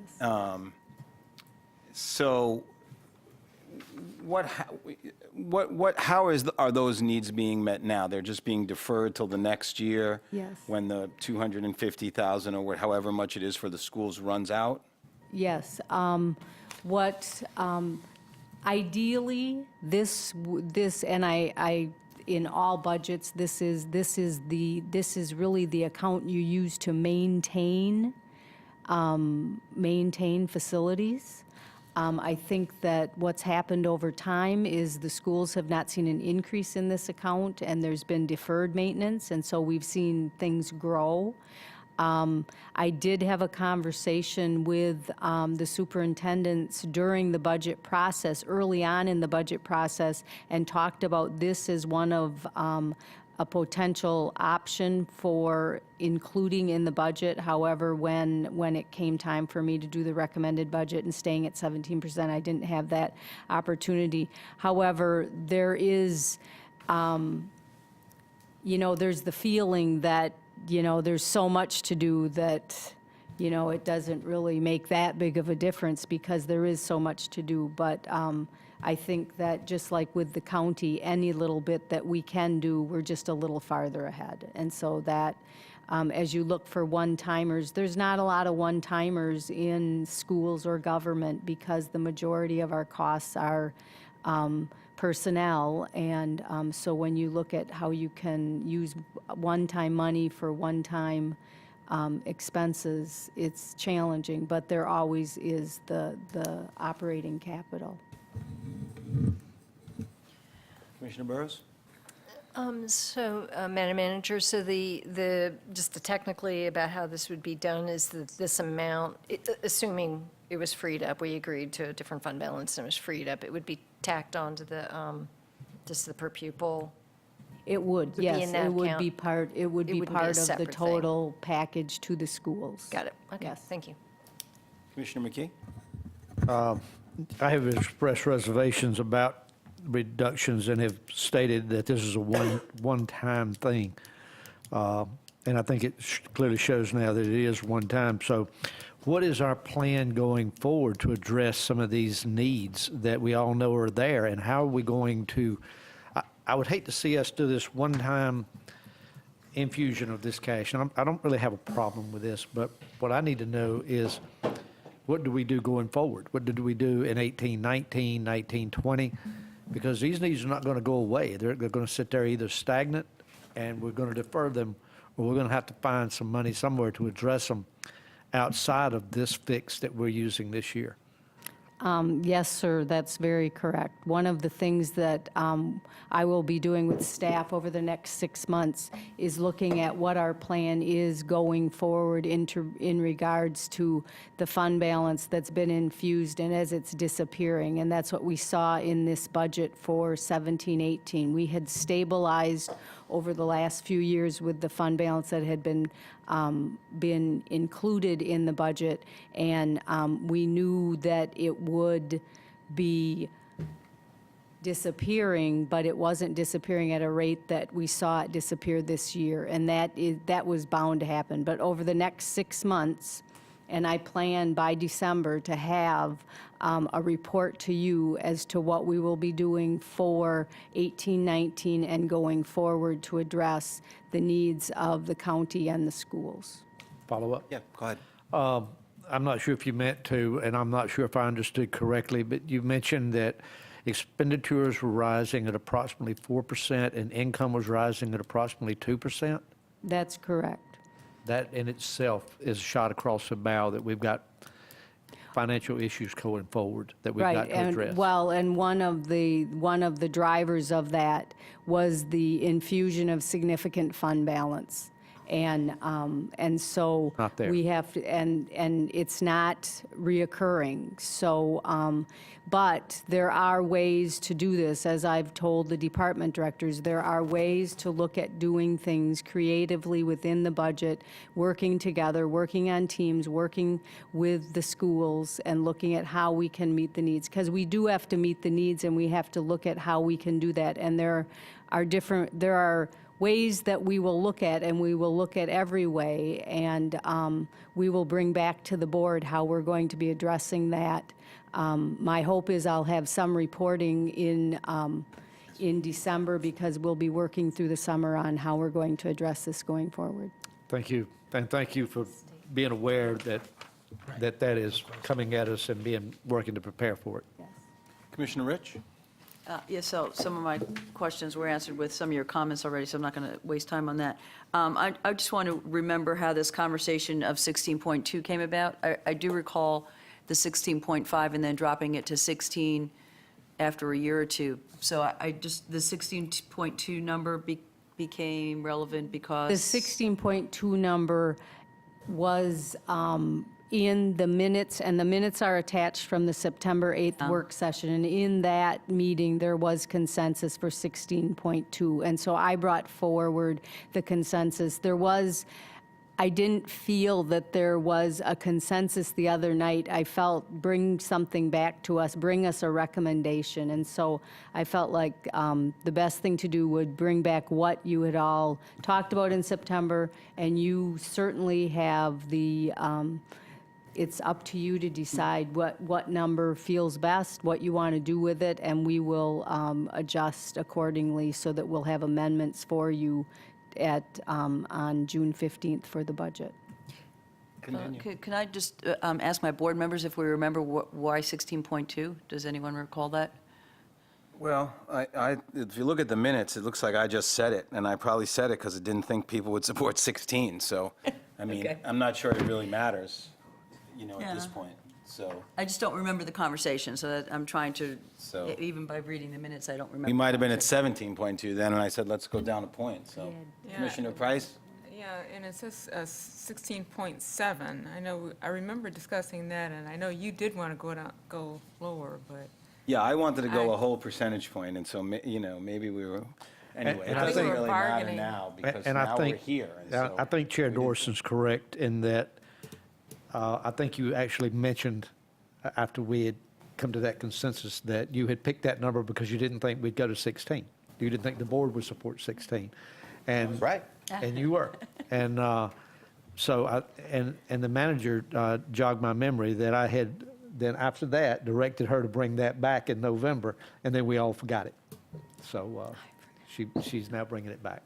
So the actual percentage, I don't think is as relevant as to that she brought back what was consensus at that time.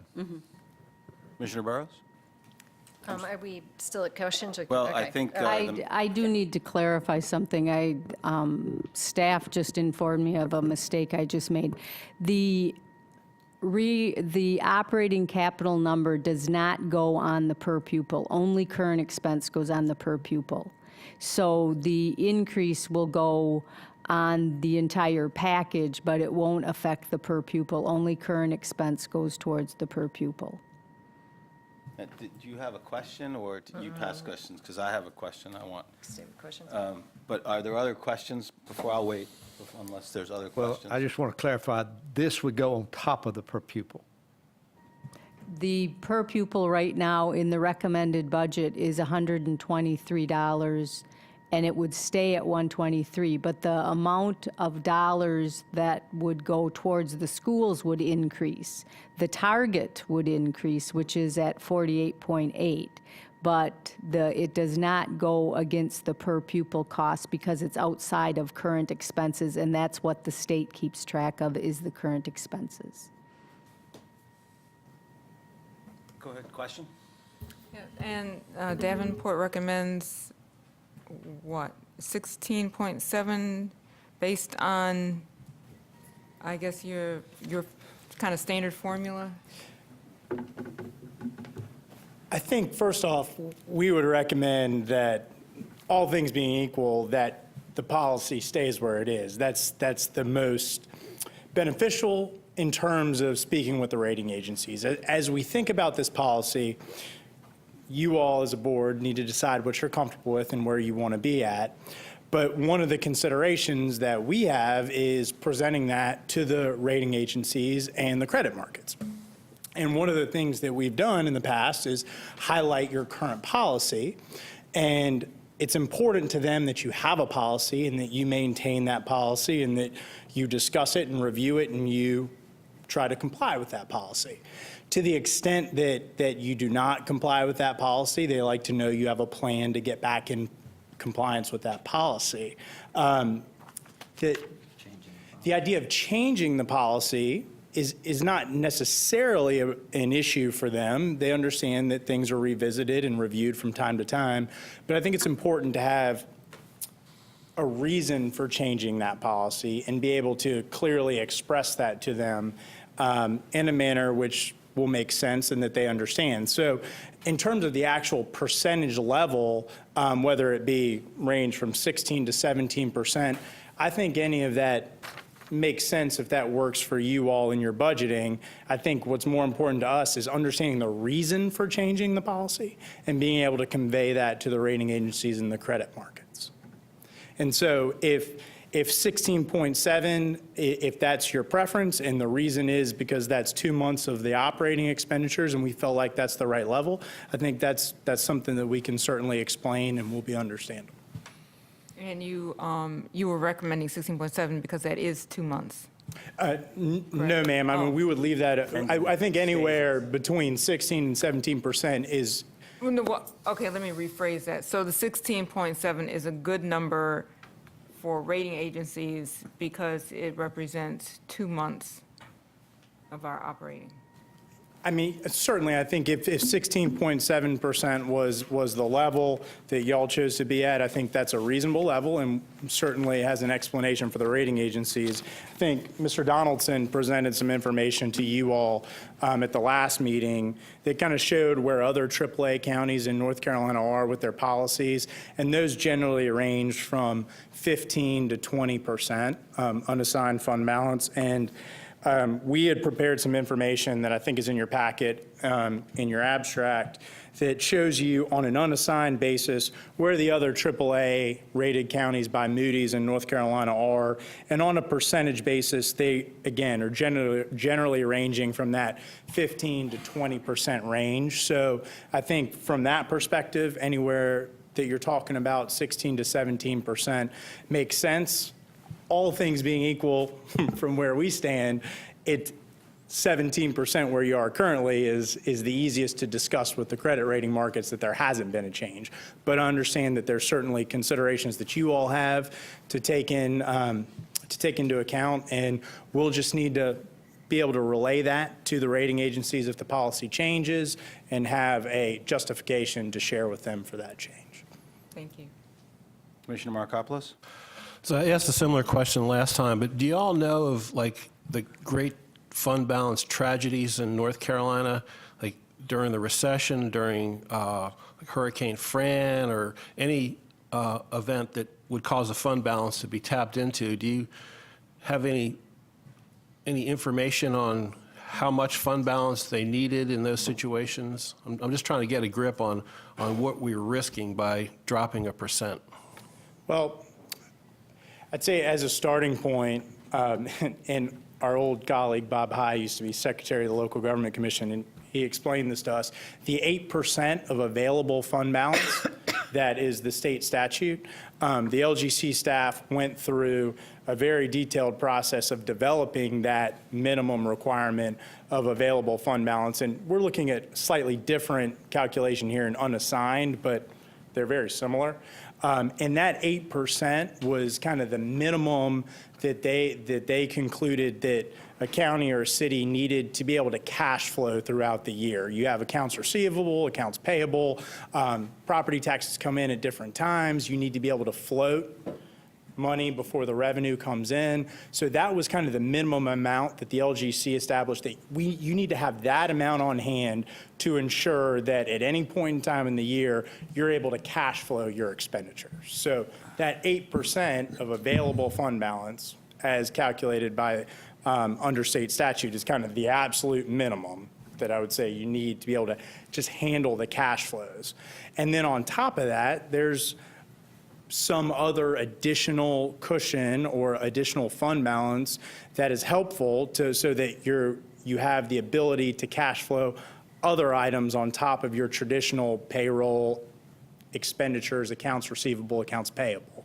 And so things like you said, natural disasters, opportunities for purchasing land like you discussed tonight, that kind of thing is what's helpful to have the fund balance to be able to cash flow opportunities or situations where you have, like I said, things like natural disasters. We have a client who this past year through the hurricanes has about $3 million that they're going to be receiving from FEMA, but those funds may not come in until after the end of the fiscal year. So that's $3 million that they had to cash front that they may not get reimbursed for 6 to 9 months from FEMA for that. So that's one example of a place where fund balance could take a hit. A small hit. I asked your colleague a couple months ago on a somewhat different topic, what would a 14% fund balance mean? I was just sort of throwing out a number. And he said that he didn't think it was a damaging fund balance, and that he thought with all the health of our financial, the well-being of our finances in the county, that we would be okay. And I just was going for a radically low number in our discussions just to see what the response was. So that sort of stuck with me. Yeah, I mean, I think, interestingly, if y'all have this that we put together, page 10 of our materials, I'm not sure exactly what page it is in the abstract, but it's page 10 of the Davenport presentation of this. What we've done here is we've looked at the peer comparatives for, on the far right, the two charts on the far right, top and bottom, is unassigned fund balance. And this is, the gold bar is Orange County as of 2016. The brown bar is the national AAA median. That's for all Moody's rated AAA counties. The light green bar is the North Carolina AAA median. That's for Moody's rated Moody's AAA-rated counties in North Carolina, and then the dark green bars are the other various Moody's, the specific county data for Moody's AAA-rated counties. And I'm going to start with the chart on the bottom. This is unassigned fund balance as a percent of revenues. And you kind of see the gold bar and the gold line is where you all ended up in 2016. This is a percent of revenues. Your policy is a percent of expenditures. As a percent of revenues, I think you all finished right at 15.7%. Fund balance is a percent of revenues, not expenses. You can see that at that level, you're right on top of the North Carolina AAA median. You're below the national AAA median, unassigned fund balance as a percent of revenues, and you're really right on top of all of these others, with only Mecklenburg and New Hanover being higher. Now, I will add that Union County does have an additional 20% set aside in committed fund balance for specific to their policy, so they would actually be above that gold line as well. But that's on a percentage basis. So you're kind of at the 15.7, 16%, you're kind of right in line with all these other AAAs on a percentage basis. But if you look up top, total unassigned general fund balance, this is just dollars, pure dollars, not as a percent of budget.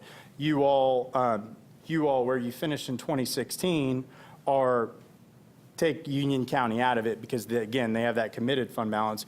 You all would have the lowest dollar amount of fund balance for North Carolina AAA counties.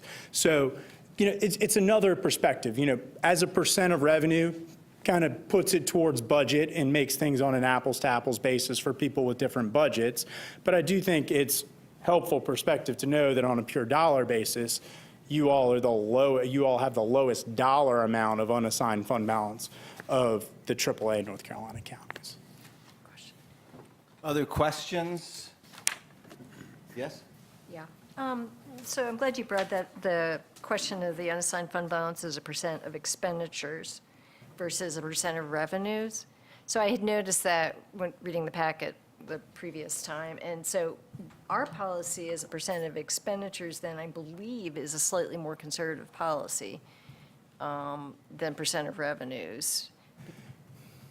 So the way it worked out in 2016 is the revenues were slightly higher than the expenditures for purposes of calculation, the way Moody's calculates this. And I should have said, all this data in these peer comparatives comes straight from Moody's. It's from their database. It's what their analysts are looking at. But the way they've calculated it, revenues were higher than expenditures. Revenues were higher than expenditures in 2016. So a higher amount, same dollar amount on a higher denominator equals a lower percentage. So I guess in that instance, as a percent of revenues would be a little more conservative because it would give you the lower percentage. Okay, well, okay. Other questions? So I have one. This is for the manager. I mean, I appreciate the Davenport presentation. Frankly, I'm less concerned about the Moody's stuff. I mean, as I recall from the presentation we had last time, there were a couple of policies that they look for that we don't have. So maybe we could adopt some other policies, which would be a way of reassuring them. I mean, there were a couple of metrics I think we didn't have policies on, as I recall. I think the 10-year payout ratio is one of the metrics that we tend to look at, that Moody's looks at, that we don't have a policy on. So certainly if we felt like we needed to bolster our credibility with Moody's, we could adopt some policies related to some of those other metrics as well, couldn't we? Yeah, certainly that you could do that, and that would be helpful. And I know Ted Cole told you this last time, and I'll just reiterate, there's no one aspect that's gonna impact your credit rating. That's right. You talked through that methodology and all the things that go into the credit rating, but to the extent that you're adding up several of these that are on the lower end, then they can all add up, but there's no one specific metric that's going to say if that drops by a percentage, you're going to lose your credit rating. the aggregation of everything. I appreciate that, and I appreciate you're a financial advisor. Your job is to present a conservative view, risk averse. Our lawyer does the same thing. That's why we pay him the big bucks. But I wanted to go back to something Commissioner McKee said about the, how we meet these recurring costs going forward, and these capital costs. And certainly that's a concern, but of course we have that concern whether we do this or not. We have to figure out how to pay that. So I want to ask you, Comrade Manager, to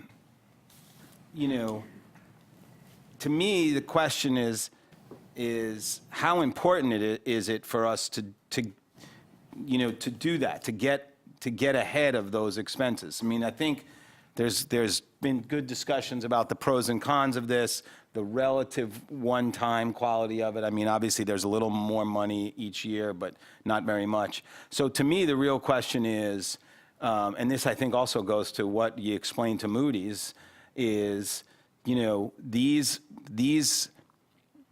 budget items that you have indicated you would recommend spending, say, the $1.6 million, 6.5 if we went to 16.2. How important is it for us to start addressing that? Or is it something that we could manage the way we've been doing it in $250,000 increments every year? I mean, I think that's the question, is do we need this extra money? And if we do, then we should access it.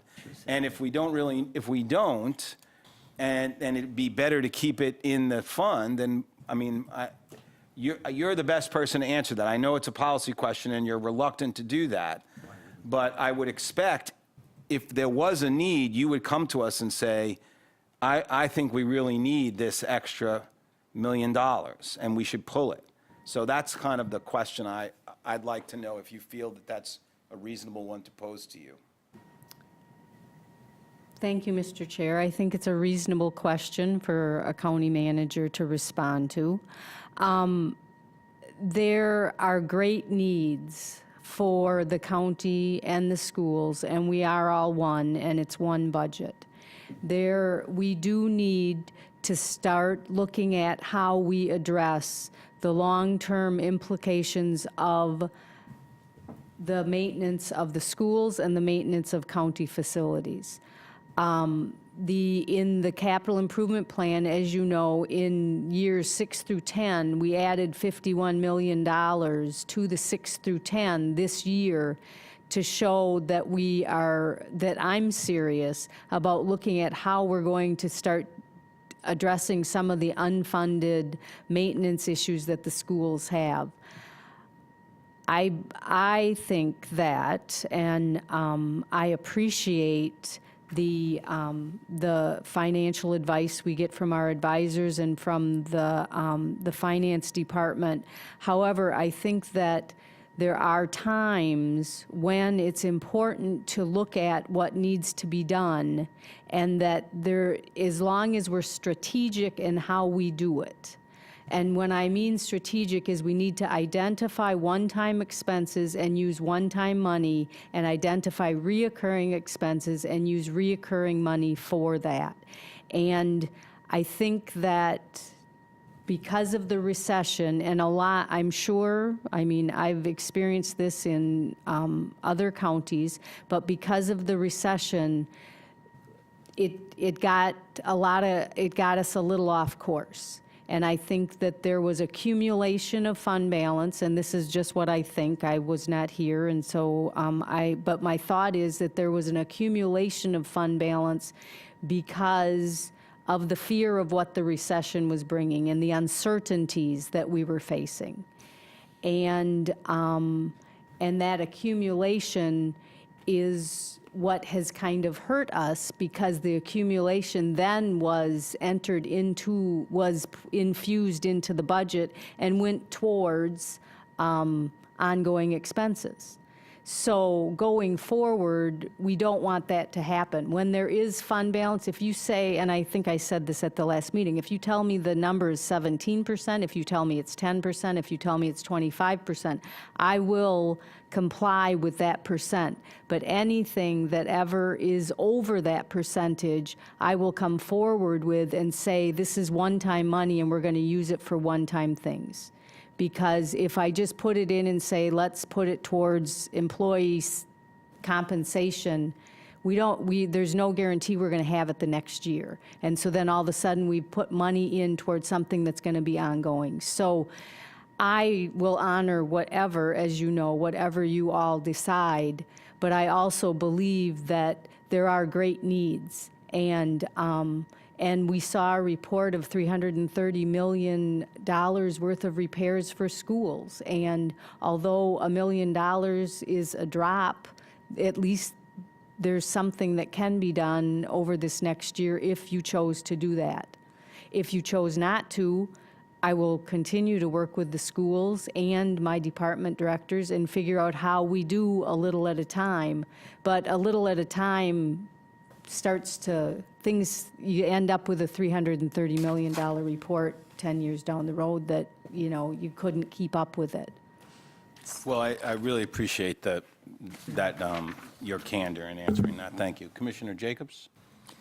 I don't think we'll be able to have this information at our disposal tonight, therefore it probably will be too late for this discussion, but I've been on this board when our fund balance was 10%, and I don't recall that we had a bad bond rating. It was at least AA, and it might have been AAA. So I would be really, Paul may even remember, but do you? Yes, I do. Paul, why don't you come up to the podium?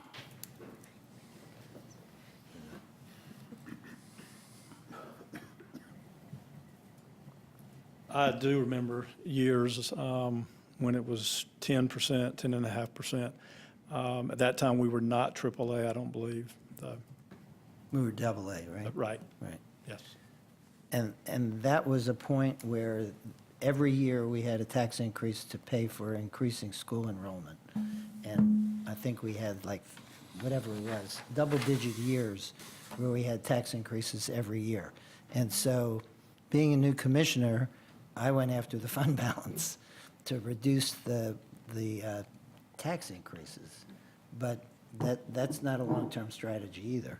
And so we did build it back up, but we also, when I got on the board, we were spending 78% of the capital on schools and 22% on the county facilities, to the point that the county facilities were where we now see the school facilities.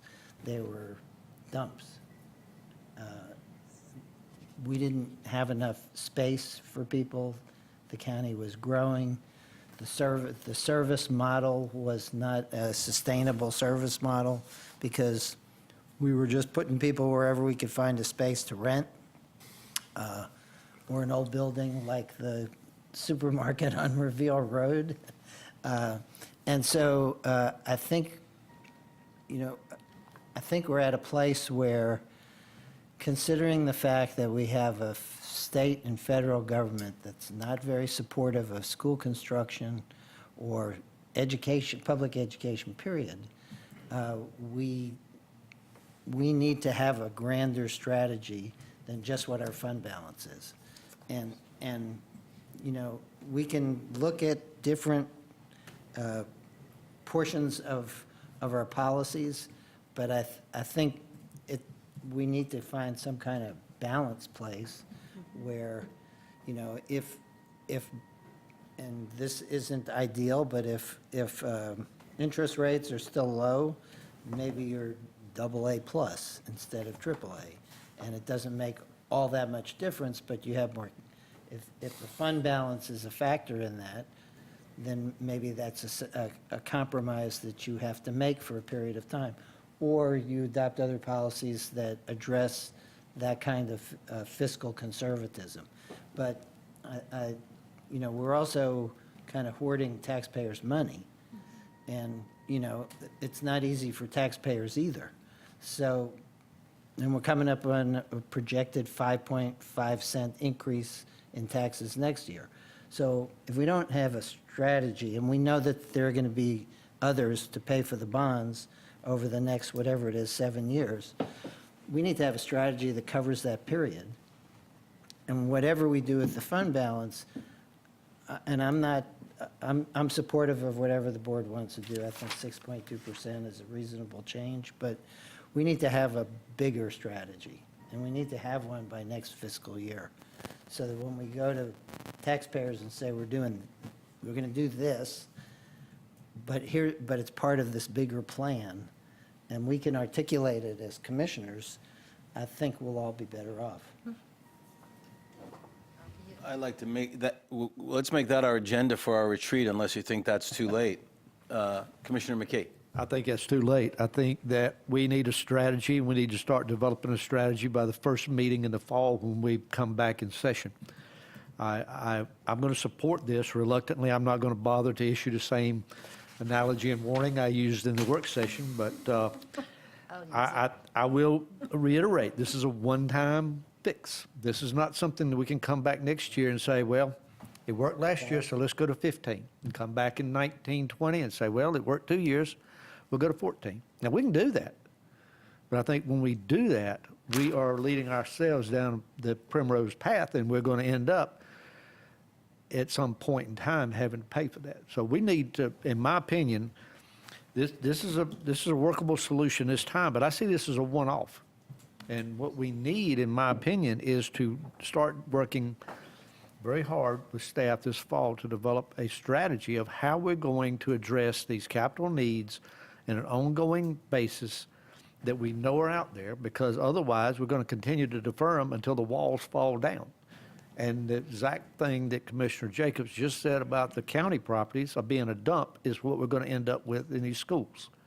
And we're not going to be able to float bond after bond after bond. We're going to have to float one more, I'm sure, but we're not going to be able to float a bond every year or two. All right. Are we at comments? Yeah, we're at comments. I think that's pretty clear. Okay. I don't hold a bright line to the comment question period. That's good.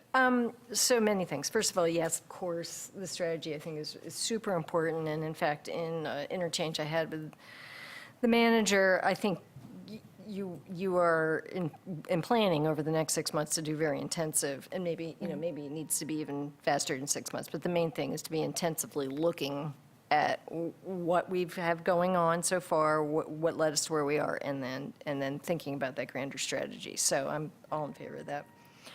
I do think, to be good stewards of the money, we do want to try as best we can, or better than best we can, to preserve the AAA bond rating. It just, that saves us money every time we go out to finance. So, but I have been convinced by the discussion that we heard from Davenport, both obviously in the fall, which for some reason I remember that conversation. Although I wasn't quite on it. I thought it was 16 and not 16.2, so, but close enough. Anyway, 3 counties have AAA ratings that are below 16.2. I was convinced by that entire the presentation that there are a lot of factors that go into the rating. Many things. I agree, we should do this once. I mean, you can't bind a future board, but I think clearly in my mind, this is something we would do once and we'd be done with. We're not going to do it again. And I leaned over and asked Commissioner Jacobs about the fund balance during the Great Recession. It was the worst recession since the Great Depression. We increased our fund balance through those years. So I think that's a pretty powerful thing to mention if you're presenting to Moody's, that in the worst recession in memory, we actually were very, very strong. So, and also Commissioner Jacobs actually really did take the words out of my mouth. Taxpayers give us money for a reason.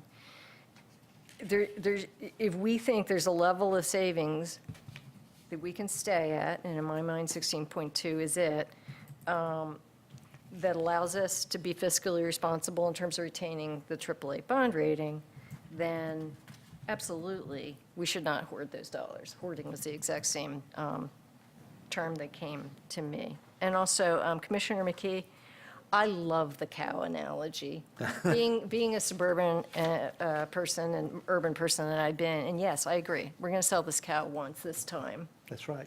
and that's fine. And we're not going to have And that's enough. why I'm okay. We're only selling part of the herd. Okay, exactly. And so, yes, this is once. We'll sell the cow now, and then we won't sell anymore. Commissioner Markopoulos? I haven't heard anything that really makes me worry about our AAA rating if we drop to 16. And I think we're in a really, a real position of strength in the market. And I also think that we're not the only county that's looking for a little money in their fund reserve, right? So I think it's going to be looked at on a curve, and for the tiny percentage of drop that we might have, I just can't imagine that it would affect the financial markets. And I'm not sure why we don't just go to 16. For one thing, you'll be able to remember it next year better, I think. The 16.2 sort of seems like symbolic, like I'm not going to 16. It's kind of like what you were talking about from last year. You know, it would be another $200,000 this year, and I agree. We should adopt a new policy and begin to think of other ways to solve the problem in the coming years. So while we're here, I'd say just go to 16. Commissioner Rich? So I'm going to agree. I was actually going to make that statement myself because I was wondering about the 16.2, and I do remember you saying 16. I don't remember you saying 16.2, even though the minutes reflect that. I just don't remember it. Maybe it was conversations we had prior to that. And I agree, there's multiple factors. We keep hearing that over and over again. There are multiple factors that will allow us to keep the AAA rating. So you guys will have a little bit of a tougher job when you have to do the presentation, but I'm fully confident that you'll be able to do it because we are strong. And we did build our fund balance back up. We know how to do that. We've been in that situation before. So I'm going to, when the motion comes, I'm going to agree to the 16% as opposed to a 16.2. Any other discussion? All right, how about we get a motion on the floor? I'd like to make a motion. Commissioner Burrows? I would like us to change our policy so that we will retain, and if I'm getting these words not quite right, y'all will correct me, but that we'll retain a target, is this a target that we say, of our fund balance at 16%? It's a policy of fund balance reserve. Okay, our policy, yes. All right, let me just rephrase that. I move that we change our policy for fund balance reserve to 16%. A second it. Motion's been made and seconded. Any further discussion? Subsequent to this, can we still please get the annual fund balance and bond rating over the last, say, 20 years? Yeah, we'll have that for you. Thank you. And Other- just one thing to say. Yes, go ahead. One thing that I just also want to make clear, Commissioner Rich, this may be what you meant, but not only did we build it back up over the Great Recession, we never went below our policy, so it wasn't even a question of building it back up. We didn't, I believe, is the history I have. So we were strong all the way through, as painful as that was, and there were cuts to be made at all levels, but we were very responsible. Motion's been made and seconded. Any further discussion? All those in favor? Aye. Those opposed? Motion passes 7-0. Well done, comrades. Good discussion. Well done, staff. Really, we talked this one through, and it's good that we finally came to a decision. So thank you all. Really appreciate it, Mr. Donaldson, manager, our friends at Davenport. All right, there are item 7, reports. There are none tonight, so we go on to the consent agenda, which is item 8. Does anybody wish to remove any items from the consent agenda? All right, then, I'll entertain a motion. I move to approve the consent agenda. Motion's been made and seconded to approve the consent agenda, items A through G. All those in favor? Aye. Those opposed? That motion passes 7-0. I'll just note that included in that consent agenda was a resolution to support the raising of the age of juvenile jurisdiction in North Carolina, raising the age of juvenile jurisdiction, supporting House Bill 280, which is to raise the age from 16 to 18, which is going to be heard on the floor of the House tomorrow. So we hope good luck. All right, next up is the county manager's report. Thank you, Mr. Chair and County Commissioners. Just two things to report. On Thursday, May 18th, in this building, Southern Human Services Campus, will be the budget public hearing, the final budget public hearing, May 18th, here at 7 o'clock. And then next week, then on May 25th will be the first budget work session, and we will be discussing the school budgets and outside agencies. That will also be here at Southern Human Services Center, May 25th, Thursday. And that concludes my report. Thank you. County Attorney's report. Nothing tonight. All right, so that brings us to appointments. We have several on the agenda tonight. The first one is the Advisory Board on Aging. Donna, is there anything you want to say about this one? I do have Janice Tyler here to answer any questions. Pretty straightforward. We'll be glad to answer some questions if she or I. Okay, are there any questions for Ms. Tyler? Seeing none, we'll just entertain a motion. I'll make a motion to appoint Alexander Castro to position 1, Colin Austin to position 2. I'm going to mess this up. Becky Vivica Talley to position 6, Dr. Mary Altpeter to position 7, and Keith Cook to position 12. Motion's been made and seconded. Are there any other nominations? Hearing none, all those in favor of the nominations of those 5 folks, say aye. Aye. Those opposed? That motion passes 7-0. Next up is the Board of Social Services. Mr. Chair. Oh, go ahead, Commissioner McKee. Mr. Chair, I would make a motion to appoint Ann Wilkerson, position number 4. Second. To reappoint for second term. Second. Motion's been made and seconded to appoint Ann Wilkerson. With this appointment, there will be no other vacancies on the board. Any discussion? Any other nominations? All right, all those in favor? Aye. Aye. Those opposed? That passes 7-0. Next is the Orange County Visitors Bureau. Commissioner Rich. I will nominate for position number 5, Anthony Carey. Position 7, Mark Bell. Position 9, Lydia Lavelle. Position 13, Lee Starro. Position 14, Annette Stone Lafferty. And position 15, Meg McGurk. Second. I got a question, just out of curiosity. Go ahead. Me too. The other elected boards appoint their representatives to this board, right? No. They don't.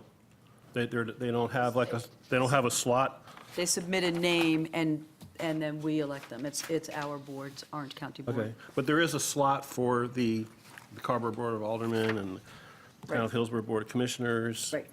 And they don't appoint them, we appoint them. Correct. They can recommend. They make They recommendations. recommend, yes, Yeah. that's I figured, yeah. I was just curious. Seems sort of like overpowering, but that's fine. Commissioner Jacobs? I just have a question. Is there a point at which other elected boards that participate in the Visitors Bureau would be requested more strongly than we have before to contribute money from the taxes that they're collecting for hospitality purposes? Because 2 of those 3 municipalities have taxes that they expect the Visitors Bureau to promote things within their jurisdictions, but they're not contributing. So I know it's a conversation that's been going on the Visitors Bureau for many moons, but is there anything that's being done differently, Madam Manager? I guess I need to direct this to you. There was a email sent to the town managers of those jurisdictions, and there was response that they were willing to talk about it, and they directed, one directed me to one person, and the other, we have not had the conversation. So the conversations are happening, but nothing has come to fruition at this time. Do you think it'd be worthwhile to have the chair reach out to the heads of those, to the elected heads of those boards as well? I mean, do you think that would be worthwhile also? Can't hurt. Sure. I'd be happy to do that. Yeah. Who doesn't pay? Hillsborough and Carrboro. All right. There's a motion for 6 nominees, and it's been made and seconded. Any further discussion of this item? I just have something, now, Yes. I have nothing against the people that are being appointed, but looking at this board, you know, we always talk about how multicultural we are, and talk about that, you know, in terms of tourism and all. And this advisory board fails to represent our so-called multiculturalism. And I think we should consider that and make some changes, even if it means expansion of the size of the board at some point. But again, you know, this group here that we've nominated is fine. Commissioner Rich? And that goes in and out. We've had other members on this board that were of color and have gone off the board. So. But I think that needs to be maintained. I mean, we've got Asian populations. Right, we did have Asian. African Americans, Latino, and it's not Absolutely. represented on this board. And I've even noticed it on some of the things that have been published, not by Orange County, but some of the partners, that don't reflect that. And I think if we perhaps had more people that were conscious of that on the board, we'd see. I think that's a good point, and I think that we try to do that on all the boards. I don't think that we get people interested in coming on the board, though. That's why I was saying that, you know, something to talk about and maybe figure out, even if it means expanding it in some kind of way to be able to bring in other people other than just, you know, the electeds. Don't we have a work session about boards coming up? So, That same meeting. so we'll add that. Let's make that, I think it's already part of the conversation, but Yeah. strategizing on how to do that. This isn't the only board, certainly, that needs Right. that kind of attention, so I But appreciate other than that, bringing you it know, forward. the nominations that Commissioner Rich has made. So are fine. make sure, Madam Comrade Clerk is writing that down, so it's going to be a heck of a meeting. All right, motion's been made and seconded. All those in favor of the slate recommended? I mean, Yeah. recommended, yes. All those in favor say aye. Aye. Opposed? Motion passes 7-0. Next up is the Economic Development Advisory Board. Mr. Chair, Commissioner McKee. I'd like to make a nomination for position 1 for Dolores Bailey, position 4, Sharon Hill, position 6, Paige Zinn, position 7, Donald Bryan Jr., and the final position for Anthony Carey, and that's a designated liaison to the Chapel Hill, Orange County Visitors Bureau, position number 5 on the Visitors Bureau. I guess that is, It was just done in the previous appointment. he was, So it will be for this to go on to the Chapel Hill Visitors Bureau. Is that correct, Steve? Yes. do I need to not include that then? Because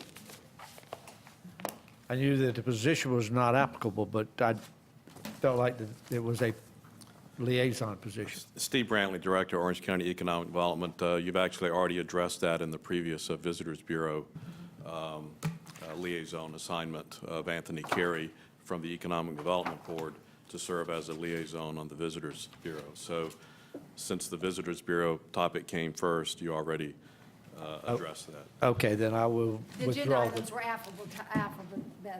alphabetized, so that's why it came Okay, first. then I'll withdraw the final one for Anthony Carey and let the others stand. Second. Motion's been made and seconded. Any other nominations? Any discussion? All those in favor? Aye. Those opposed? That passes unanimously. Thank you. Item 11E, thank you, Mr. Brantley, always good to see you. Item 11E is the Orange County Parks and Rec Council. And there are several appointments to be made, and Mr. Stansel is here. Are you here to answer questions, or do you have critical information that you'd like to share? I have critical information, I'm afraid. Oh, that's fine. In consulting, I was looking through the applications, and one of the applicants for the Bingham Township position, in looking at the application, she lists as being in Bingham Township, but the address is in Hillsborough. And that is a Bingham Township slot. So before we fill, that's Ms. Moore, for position number 9, I thought I'd bring that to your attention.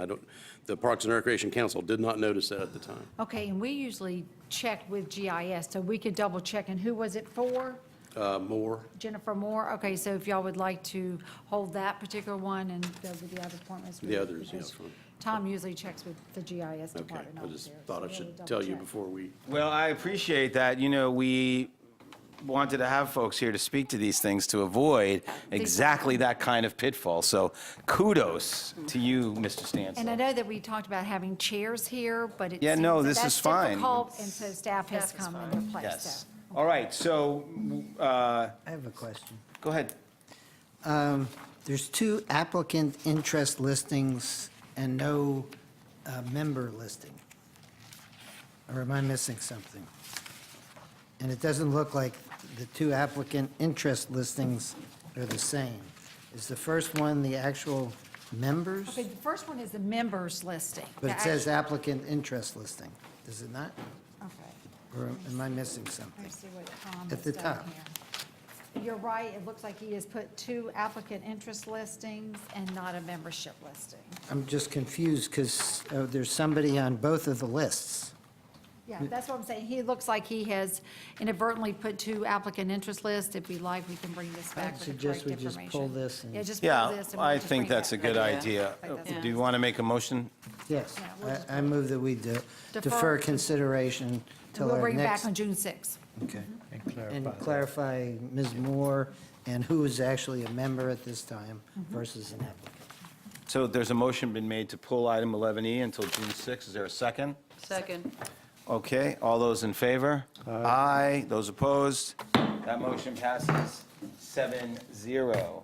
There are some information items at the end of the agenda, and now we need a motion to go into closed session to discuss the county's position and instruct the county manager and the county attorney on the negotiating position regarding the terms of a contract to purchase real property pursuant to NCGS